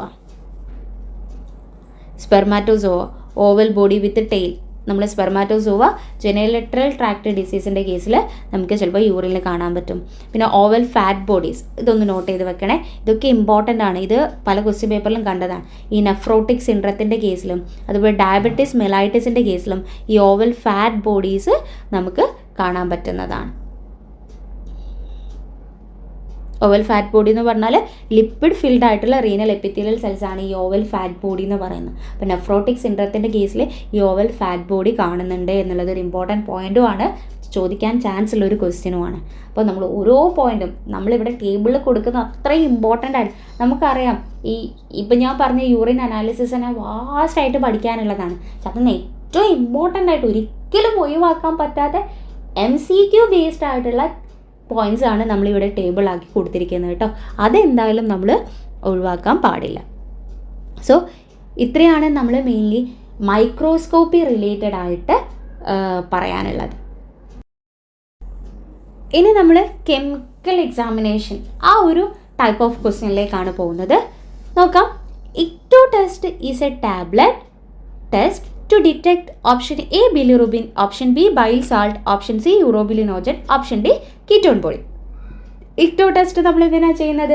യെസ്, ബിലിറുബിൻ്റെ എസ്റ്റിമേഷന് വേണ്ടിയിട്ടാണ് ഇക്ടോ ടെസ്റ്റ് ചെയ്യാറുള്ളത് അല്ലേ. ബിലിറുബിൻ എന്ന് പറയുമ്പോൾ നമുക്ക് അറിയാം RBC ബ്രേക്ക് ഡൗണിൻ്റെ എൻഡ് പ്രൊഡക്റ്റാണ് ഈ ബിലിറുബിൻ എന്ന് പറയുന്നത്. RBC ബ്രേക്ക് ഡൗൺ സംബന്ധിച്ചുണ്ടാവുന്ന പ്രൊഡക്റ്റാണ് ഈ ബിലിറുബിൻ എന്ന് പറയുന്നത്. മെയിൻലി 2 ടൈപ്പ് ഓഫ് ബിലിറുബിൻ ഉണ്ട് അല്ലേ. അൺകോൺജുഗേറ്റഡ് ബിലിറുബിനും ഉണ്ട്, കോൺജുഗേറ്റഡ് ബിലിറുബിനും ഉണ്ട്. ഈ അൺകോൺജുഗേറ്റഡ് ബിലിറുബിനെ നമ്മൾ ഇൻഡയറക്റ്റ് ബിലിറുബിൻ എന്നാണ് പറയുന്നത്. ഇൻഡയറക്റ്റ് ബിലിറുബിൻ എന്ന് പറഞ്ഞാൽ ലിവറിൽ വെച്ചിട്ടാണ് കോൺജുഗേഷൻ നടക്കുന്നത്. ബിലിറുബിൻ കോൺജുഗേറ്റ് ചെയ്യുന്നത് ലിവറിൽ വെച്ചിട്ടാണ്. സോ ആ ലിവറിൽ വെച്ചിട്ട് കോൺജുഗേഷൻ നടന്നിട്ടില്ലെങ്കിൽ അവിടെ ഉണ്ടാകുന്ന ബിലിറുബിൻ എന്ന് പറയുന്നത് അൺകോൺജുഗേറ്റഡ് ബിലിറുബിനാണ്. സോ ആ അൺകോൺജുഗേറ്റഡ് ബിലിറുബിൻ വാട്ടറിൽ ഇൻസൊല്യൂബിൾ ആണ്, വാട്ടറിൽ സൊല്യൂബിൾ ആവില്ല. അതുകൊണ്ട് ഒരിക്കലും യൂറിനിൽ ഈ അൺകോൺജുഗേറ്റഡ് ബിലിറുബിൻ കാണില്ല. ഓക്കെ, കോൺജുഗേറ്റഡ് ബിലിറുബിൻ എന്ന് പറയുന്നത് ലിവറിൽ കോൺജുഗേഷൻ നടന്നതിന് ശേഷമുള്ള ബിലിറുബിനാണ്. സോ അതിനെ നമുക്ക് ഡയറക്റ്റ് ബിലിറുബിൻ എന്ന് പറയാം. അത് വാട്ടറിൽ സൊല്യൂബിൾ ആണ്. ശരിക്കും ആ ഒരു ബിലിറുബിനെ യൂറിനിൽ കാണുള്ളൂ. ലിവർ ഡിസീസിൻ്റെ കേസിലാണ് അധികവും നമുക്ക് ഈ ഒരു ബിലിറുബിൻ യൂറിനിൽ കാണുന്നത്. ഒന്നും കൂടി പറയാം, അൺകോൺജുഗേറ്റഡ് ബിലിറുബിൻ വാട്ടറിൽ സൊല്യൂബിൾ അല്ല, അതൊരിക്കലും യൂറിനിൽ കാണില്ല. കോൺജുഗേഷൻ കഴിഞ്ഞ കോൺജുഗേറ്റഡ് ആയിട്ടുള്ള ഡയറക്റ്റ് ബിലിറുബിൻ മാത്രമേ യൂറിനിൽ കാണുള്ളൂ. അപ്പോൾ നിങ്ങളടുത്ത് ചോദിക്കുകയാണ് ഇപ്പോൾ unconjugated bilirubin present in urine എന്നുള്ളത് ട്രൂ ഓർ ഫാൾസ് ക്വസ്റ്റ്യൻസ് ഒക്കെ ചോദിക്കുക, അല്ലെങ്കിൽ സ്റ്റേറ്റ്മെൻറ്റ് ടൈപ്പ് ഓഫ് ക്വസ്റ്റ്യൻസ് ചോദിക്കുന്ന സമയത്ത് മനസ്സിലാക്കി വെക്കുക, ഡയറക്റ്റ് ബിലിറുബിൻ മാത്രമേ യൂറിനിൽ കാണൂ എന്നുള്ളത്. ഇനി അത് കാണുന്ന കേസ് ഏതൊക്കെയാണെന്ന് ചോദിച്ചാൽ ഹെപ്പറ്റൈറ്റിസ്, അതുപോലെ തന്നെ ബിലിയറി ഒബ്സ്ട്രക്ഷൻ്റെ കേസിൽ, ഇപ്പോൾ ഹെപ്പറ്റൈറ്റിസ് ലിവറിൽ ഇൻഫെക്ഷൻസ് ഉണ്ടാവുക, ബൈൽ ഒബ്സ്ട്രക്ഷൻസ് ഉണ്ടാവുന്ന കേസിലൊക്കെയാണ് നമ്മൾ യൂറിനിൽ ബിലിറുബിൻ കാണുന്നത്. നമ്മൾ എന്താണ് അതിൻ്റെ ക്ലിനിക്കൽ സിഗ്നിഫിക്കൻസ് എന്ന് ചോദിച്ചു കഴിഞ്ഞാൽ യെസ്, ലിവർ ഡിസ്ഫങ്ഷൻസ്, അതായത് നമ്മൾ ലിവറിന് എന്തെങ്കിലും പ്രശ്നം കാരണമോ, അതുപോലെ ഒബ്സ്ട്രക്റ്റീവ് ജോണ്ടിസ്, ഹെപ്പാറ്റിക് ജോണ്ടിസും ഒബ്സ്ട്രക്റ്റീവ് ജോണ്ടിസും. ഹെപ്പാറ്റിക് ജോണ്ടിസ് എന്ന് പറഞ്ഞാൽ ലിവറിൻ്റെ പ്രശ്നം കാരണം ഉണ്ടാകുന്ന ജോണ്ടിസ്. ഒബ്സ്ട്രക്റ്റീവ് ജോണ്ടിസ് എന്ന് പറഞ്ഞാൽ ലിവറിന് പ്രശ്നമൊന്നുമില്ല, അത് കഴിഞ്ഞിട്ട് ബിലിയറി ഒബ്സ്ട്രക്ഷൻസ് ഉണ്ടാവില്ലേ, അത് കാരണം ഉണ്ടാവുന്ന ജോണ്ടിസ്. ഈ 2 കേസിലുമാണ് യൂറിനിൽ ബിലിറുബിൻ കാണുന്നത്. ഒബ്സ്ട്രക്റ്റീവ് ജോണ്ടിസ് എന്ന് പറയുമ്പോൾ ലിവർ കോൺജുഗേഷൻ ചെയ്യുന്നുണ്ടാവും, പക്ഷേ നമ്മളുടെ ബിലിയറി ഒബ്സ്ട്രക്ഷൻസ് കാരണം താഴോട്ട് പോകുന്നില്ല ആ ഒരു കാര്യം. അങ്ങനെ ഉണ്ടാകുന്ന ടൈപ്പ് ഓഫ് ജോണ്ടിസിലും ഒബ്സ്ട്രക്റ്റീവ് ജോണ്ടിസിലും, അതായത് പോസ്റ്റ് ഹെപ്പാറ്റിക് ജോണ്ടിസിനെയാണ് നമ്മൾ ഒബ്സ്ട്രക്റ്റീവ് ജോണ്ടിസ് എന്ന് പറയുന്നത്. പോസ്റ്റ് ഹെപ്പാറ്റിക് ജോണ്ടിസ്, അതുപോലെ ഹെപ്പാറ്റിക് ജോണ്ടിസ്, ഈ 2 കേസിലുമാണ് യൂറിനിൽ ബിലിറുബിൻ കാണുന്നത്. ഇനി അത് എസ്റ്റിമേറ്റ് ചെയ്യാൻ, യൂറിനിൽ ബിലിറുബിനെ എസ്റ്റിമേറ്റ് ചെയ്യാനുള്ള മെത്തേഡ്സുകളെയാണ് first one Smith method, iodine ring method എന്ന് പറയുന്നത്. ഈ അയഡിൻ റിംഗ് മെത്തേഡ് എന്ന് പറഞ്ഞാൽ നമ്മൾ അയഡിൻ യൂസ് ചെയ്തിട്ടുള്ള മെത്തേഡാണ്. നമ്മൾ ഗ്രീൻ കളറാണ് അത് പോസിറ്റീവ് തരുന്നത് കേട്ടോ. ഗ്രീൻ കളർ ഉണ്ടെങ്കിൽ നമുക്ക് പോസിറ്റീവ് ആണെന്ന്, യൂറിനിൽ ബിലിറുബിൻ പ്രസൻ്റ് ആണെന്ന് പറയാം. അതുപോലെ മറ്റൊരു ടെസ്റ്റാണ് ജീമെലിൻ ടെസ്റ്റ്. ജീമെലിൻ ടെസ്റ്റിൽ നമ്മൾ നൈട്രിക് ആസിഡ് യൂസ് ചെയ്തിട്ടാണ് ചെയ്യുന്നത്. മൾട്ടി കളർ റിംഗ് ഫോർമേഷൻസ് നമുക്ക് തരുന്നുണ്ട്. പിന്നെ ഫൗച്ചസ് ടെസ്റ്റിൻ്റെ പ്രിൻസിപ്പിൾ ആണെങ്കിൽ നമുക്കവിടെ ഗ്രീൻ കളേർഡ് ബിലിയോ വേർഡിനാണ് ഫോം ചെയ്യുന്നത്. ഓക്കെ, ഓക്സിഡേഷൻ കഴിഞ്ഞുണ്ടാവുന്നത് ഗ്രീൻ കളേർഡ് ബിലിയോ വേർഡിൻസ്. നമ്മൾ ഇതിൽ ഓരോന്നിൻ്റെ പ്രിൻസിപ്പിൾസും ഞാൻ ഇൻക്ലൂഡ് ചെയ്തിട്ടില്ല, ജസ്റ്റ് മെത്തേഡ് മാത്രമേ ഇൻക്ലൂഡ് ചെയ്തിട്ടുള്ളൂ കേട്ടോ. ഇപ്പോൾ പ്രിൻസിപ്പിൾ പറയുകയാണെങ്കിൽ നമ്മളിപ്പോൾ ഓരോ മെത്തേഡിൻ്റെ പ്രിൻസിപ്പിളും നമ്മൾ ഡീറ്റെയിൽ ആയിട്ട് പറയാനുണ്ട്. ഓക്കെ, അത് നമുക്ക് വേണമെങ്കിൽ മറ്റൊരു വീഡിയോ ആയിട്ട് ഞാൻ പറഞ്ഞല്ലോ, നമുക്ക് ബയോയിൽ വേണമെങ്കിൽ നമുക്ക് ആ ഒരു ടൈപ്പ് ഓഫ് വീഡിയോസ് ചെയ്യാം. ഇപ്പോൾ ഓരോ ബിലിറുബിൻ്റെ പ്രിൻസിപ്പിൾ അതെങ്ങനെയാണ് എന്നുള്ളതൊക്കെ നമുക്ക് അങ്ങനെ വീഡിയോ ചെയ്യാം. ഇതിൽ ഞാൻ ജസ്റ്റ് മെത്തേഡ്സ് മാത്രമേ ഇൻക്ലൂഡ് ചെയ്തിട്ടുള്ളൂ. മെത്തേഡും ക്വസ്റ്റ്യൻ ചോദിക്കുന്നതാണ് കേട്ടോ. അതുപോലെ തന്നെ ഇക്ടോ ടെസ്റ്റ് എന്ന് പറയുമ്പോൾ ഡയസോ റിയാക്ഷൻ ആണ് ഇതിൻ്റെ പ്രിൻസിപ്പിൾ. ഡയസോ റിയാക്ഷൻ എന്ന് പറയുമ്പോൾ bilirubin react with diazotized sulfanilic ആസിഡായിട്ട് റിയാക്ട് ചെയ്തിട്ട് ഒരു purple coloured azo bilirubin form ചെയ്യും എന്നുള്ളതാണ് ഈ ഡയസോ റിയാക്ഷൻ്റെ പ്രിൻസിപ്പിൾ. ഞാനിവിടെ ഡീറ്റെയിൽ ആയിട്ട് പറയുന്നില്ല. അപ്പോൾ നോക്കുക, ബിലിറുബിൻ എന്ന് പറയുന്നത് കോൺജുഗേറ്റഡ് ബിലിറുബിൻ മാത്രമേ യൂറിനിൽ കാണുള്ളൂ. Hepatic jaundice, post hepatic jaundice, അതായത് ഒബ്സ്ട്രക്റ്റീവ് ജോണ്ടിസിലൊക്കെയാണ് ബിലിറുബിൻ കാണുന്നത്. അതിന് ഡിറ്റക്ട് ചെയ്യുന്ന മെത്തേഡ്സ് ഏതൊക്കെയാണ്? Smith or iodine ring test, Gmelin test, Fouchet's test, Ictotest or diazo reaction. ഇതൊക്കെ ബിലിറുബിൻ യൂറിൻ്റെ എസ്റ്റിമേഷൻ മെത്തേഡ്സുകളാണ്. Next question, test for blood in urine is option A Benedict test, option B benzidine test, option C Rothera's test, option D Hay's test. ഏതാണ് നമ്മൾ ചെയ്യുന്നത്? Yes, യൂറിനിൽ blood detect ചെയ്യാൻ നമ്മൾ ചെയ്യുന്നത് ബെൻസിഡിൻ test ആണ് അല്ലേ. ഇപ്പോൾ ബ്ലഡ് സ്റ്റൂളിൽ ഡിറ്റക്ട് ചെയ്യാനും നമ്മൾ ചെയ്യുന്ന ടെസ്റ്റും ഈ ബെൻസിഡിൻ ടെസ്റ്റ് തന്നെയാണ്. അപ്പോൾ നമ്മൾ ബ്ലഡ് എന്ന് പറയുമ്പോൾ ഹെമറ്റൂറിയ എന്ന് പറഞ്ഞാൽ RBC ഇൻ യൂറിൻ ആണ് അല്ലേ. അപ്പോൾ ഹെമറ്റൂറിയ എന്ന് പറയുന്നത് RBC ഇൻ യൂറിൻ. ഹീമോഗ്ലോബിനൂറിയ എന്ന് പറഞ്ഞാൽ ഹീമോഗ്ലോബിൻ ഇൻ യൂറിനുമാണ്. അവിടെ ഇൻടാക്റ്റ് RBC ഉണ്ടാവില്ല, ഹീമോഗ്ലോബിൻ RBC പൊട്ടിയിട്ടുള്ള ഹീമോഗ്ലോബിൻ മാത്രമേ യൂറിനിൽ കാണുള്ളൂ. സോ ഈ ഹെമറ്റൂറിയ ഉണ്ടാവാനുള്ള കാരണങ്ങൾ എന്ന് പറഞ്ഞാൽ എന്തെങ്കിലും ഇൻഫെക്ഷൻസോ ട്രോമയോ അതുപോലെ ട്യൂമറോ സ്റ്റോൺസോ ഒക്കെ കാരണം നമുക്ക് ഹെമറ്റൂറിയ ഉണ്ടാവാം. എന്നാൽ ഹീമോഗ്ലോബിനൂറിയ ഉണ്ടാവാനുള്ള കാരണം എന്താണെന്ന് വെച്ചാൽ ഓൾറെഡി RBC ലൈസായിട്ട് ഹീമോലൈസിസ് സംഭവിച്ചിട്ടുണ്ടാവും, അല്ലെങ്കിൽ ട്രാൻസ്ഫ്യൂഷൻ റിയാക്ഷൻസ് ആവാം, അല്ലെങ്കിൽ മലേറിയ കാരണമൊക്കെ നമുക്ക് ഹീമോഗ്ലോബിനൂറിയ കാണാം. ഓർത്ത് വെക്കണം, ഹെമറ്റൂറിയ ഉണ്ടാവാനുള്ള കാരണവും ഹീമോഗ്ലോബിനൂറിയ ഉണ്ടാവാനുള്ള കാരണവും ഡിഫറൻസ് ആണ്. കാരണം ഹീമോഗ്ലോബിനൂറിയ ഉണ്ടാവണമെങ്കിൽ അവിടെ RBC ലൈസ് ആവണം, ഹീമോലൈസിസ് സംഭവിക്കണം, അല്ലെങ്കിൽ ട്രാൻസ്ഫ്യൂഷൻ റിയാക്ഷൻസ് കാരണം ഹീമോലൈസിസ് സംഭവിക്കണം, അല്ലെങ്കിൽ മലേറിയ കാരണവും നമുക്ക് RBC പൊട്ടൂലേ, അതിൽ ട്രോഫോസോയിഡ്സും കാര്യങ്ങളൊക്കെ വന്നിട്ട് RBC ലൈസിസ് സംഭവിക്കുന്നുണ്ട്. അങ്ങനെയും നമുക്ക് ഫ്രീ ഹീമോഗ്ലോബിൻസ് യൂറിനിൽ കാണാൻ പറ്റും. സോ ഇതിൻ്റെ ക്ലിനിക്കൽ സിഗ്നിഫിക്കൻസ് എന്താണെന്ന് ചോദിച്ചു കഴിഞ്ഞാൽ യൂറിനറി ബ്ലീഡിങ് സിസ്റ്റമിക് ഹീമോലൈസിസിന് ഡിഫറൻഷിയേറ്റ് ചെയ്യുക എന്നുള്ളതാണ്. നമ്മൾ അവിടെ ചെയ്യുന്നത് മെയിൻലി ബെൻസിഡിൻ ടെസ്റ്റ് ആണ് അല്ലേ. ബെൻസിഡിൻ ടെസ്റ്റ് എന്ന് പറഞ്ഞാൽ നമ്മളുടെ പെറോക്സിഡേസ് ലൈക്ക് ആക്ടിവിറ്റി, ഹീമോഗ്ലോബിൻ്റെ പെറോക്സിഡേസ് ലൈക്ക് ആക്ടിവിറ്റിയാണ് നമ്മളവിടെ ഡിറ്റക്ട് ചെയ്യുന്നത്. ഞാൻ അതിൻ്റെ പ്രിൻസിപ്പിൾ പറയുന്നില്ല, ഞാൻ ഓൾറെഡി പറഞ്ഞല്ലോ, നമുക്കത് വെച്ചിട്ട് നമുക്കൊരു വേറൊരു വീഡിയോ ചെയ്യാമെന്നുള്ളത്. അപ്പോൾ ബെൻസിഡിൻ ടെസ്റ്റും ചെയ്യുന്നുണ്ട്, അതുപോലെ അമോണിയം സൾഫേറ്റ് പ്രസിപ്പിറ്റേഷൻ ടെസ്റ്റ്. അത് ശരിക്കും മയോഗ്ലോബിനെ ഡിഫറൻഷിയേറ്റ് ചെയ്യാൻ വേണ്ടിയിട്ടാണ് ഈ അമോണിയം സൾഫേറ്റ് പ്രസിപ്പിറ്റേഷൻ ടെസ്റ്റ് നമ്മൾ ചെയ്യുന്നത് കേട്ടോ. കാരണം എന്താണെന്ന് വെച്ചാൽ ഈ മയോഗ്ലോബിനൂറിയ ഉണ്ടാവും, മസിൽസ് ഇഞ്ചുറിയൊക്കെ സംഭവിക്കുന്ന സമയത്താണ് ഈ മയോഗ്ലോബിൻ യൂറിനിൽ കൂടെ എക്സ്ക്രീറ്റ് ചെയ്യുന്നത്, മയോഗ്ലോബിനൂറിയ എന്ന് പറയുന്ന കണ്ടീഷൻസ് ഉണ്ടാകും. സോ അതിനെ ഡിഫറൻഷിയേറ്റ് ചെയ്യാൻ വേണ്ടിയിട്ടാണ് ഈ അമോണിയം സൾഫേറ്റ് പ്രസിപ്പിറ്റേഷൻ ടെസ്റ്റ് ഒക്കെ നമ്മൾ ചെയ്യുന്നത്. Okay,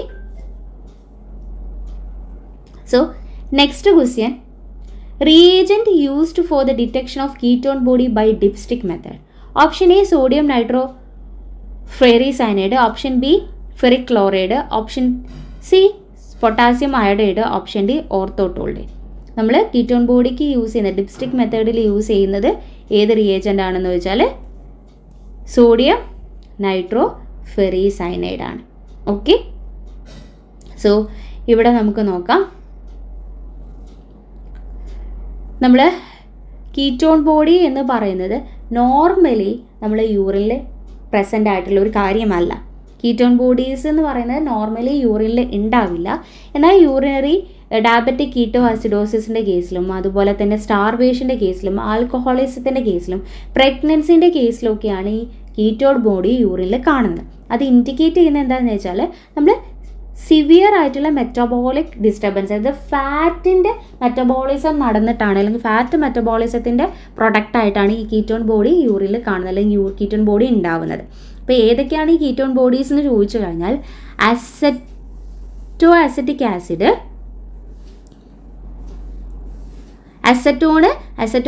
acid, beta hydroxybutyric acid, ഇത്രയുമാണ് കീറ്റോൺ ബോഡീസ് എന്ന് പറയുന്നത്. ചിലപ്പം അത് ചോദിക്കാറുണ്ട് കേട്ടോ, ഏതൊക്കെയാണ് കീറ്റോൺ ബോഡീസ്, എന്തിൻ്റെ പ്രൊഡക്റ്റ് ആയിട്ടാണ് കീറ്റോൺ ബോഡീസ് ഉണ്ടാവുന്നത്, ഏതൊക്കെ കേസിലാണ് കീറ്റോൺ ബോഡീസ് ഉണ്ടാവുന്നതൊക്കെ ചോദിക്കാം. അപ്പോൾ ഫാറ്റിൻ്റെ മെറ്റബോളിക് പ്രൊഡക്റ്റ് ആയിട്ടാണ് ഉണ്ടാവുന്നത്. Diabetic ketoacidosis, starvation, alcoholism, പ്രഗ്നൻസിൻ്റെ കേസിലൊക്കെ കീറ്റോൺ ബോഡി യൂറിനിൽ കാണാൻ പറ്റും. Acetoacetic acid, beta hydroxybutyric acid, ഇത്രയുമാണ് കീറ്റോൺ ബോഡി എന്ന് പറയുന്നത്. സോ അതിന് നമ്മൾ യൂസ് ചെയ്യുന്ന ടെസ്റ്റുകൾ ഏതൊക്കെയാണെന്ന് ചോദിച്ചു കഴിഞ്ഞാൽ Rothera's test, Legal's test, Gerhardt's test, Ketostix or Acetest test, ഇതൊക്കെ നമുക്ക് എന്താണ്, നമ്മൾ കീറ്റോൺ ബോഡിക്ക് യൂസ് ചെയ്യുന്ന ടെസ്റ്റുകളാണ്. റോത്തറാസ് ടെസ്റ്റിൽ നമ്മൾ നൈട്രോപ്രൊസൈഡ്സ് ആണ് യൂസ് ചെയ്യുന്നത്. ഞാൻ പ്രിൻസിപ്പിൾ പറയുന്നില്ല, മെത്തേഡ്സ് പഠിച്ചു വെച്ചോളൂ. റോത്തറാസ് test, Legal's test, Gerhardt's test, ഈ ടെസ്റ്റ്, അതുപോലെ കീറ്റോട്ടിക്സ് ടെസ്റ്റൊക്കെ നമുക്ക് ഈ ഒരു കീറ്റോൺ ബോഡിക്ക് നമ്മൾ യൂസ് ചെയ്യുന്ന ടെസ്റ്റുകളാണ്. സോ ഇത്രയുമാണ് നമ്മൾ ഈ ഒരു വീഡിയോയിൽ ഡിസ്കസ് ചെയ്യുന്നത്.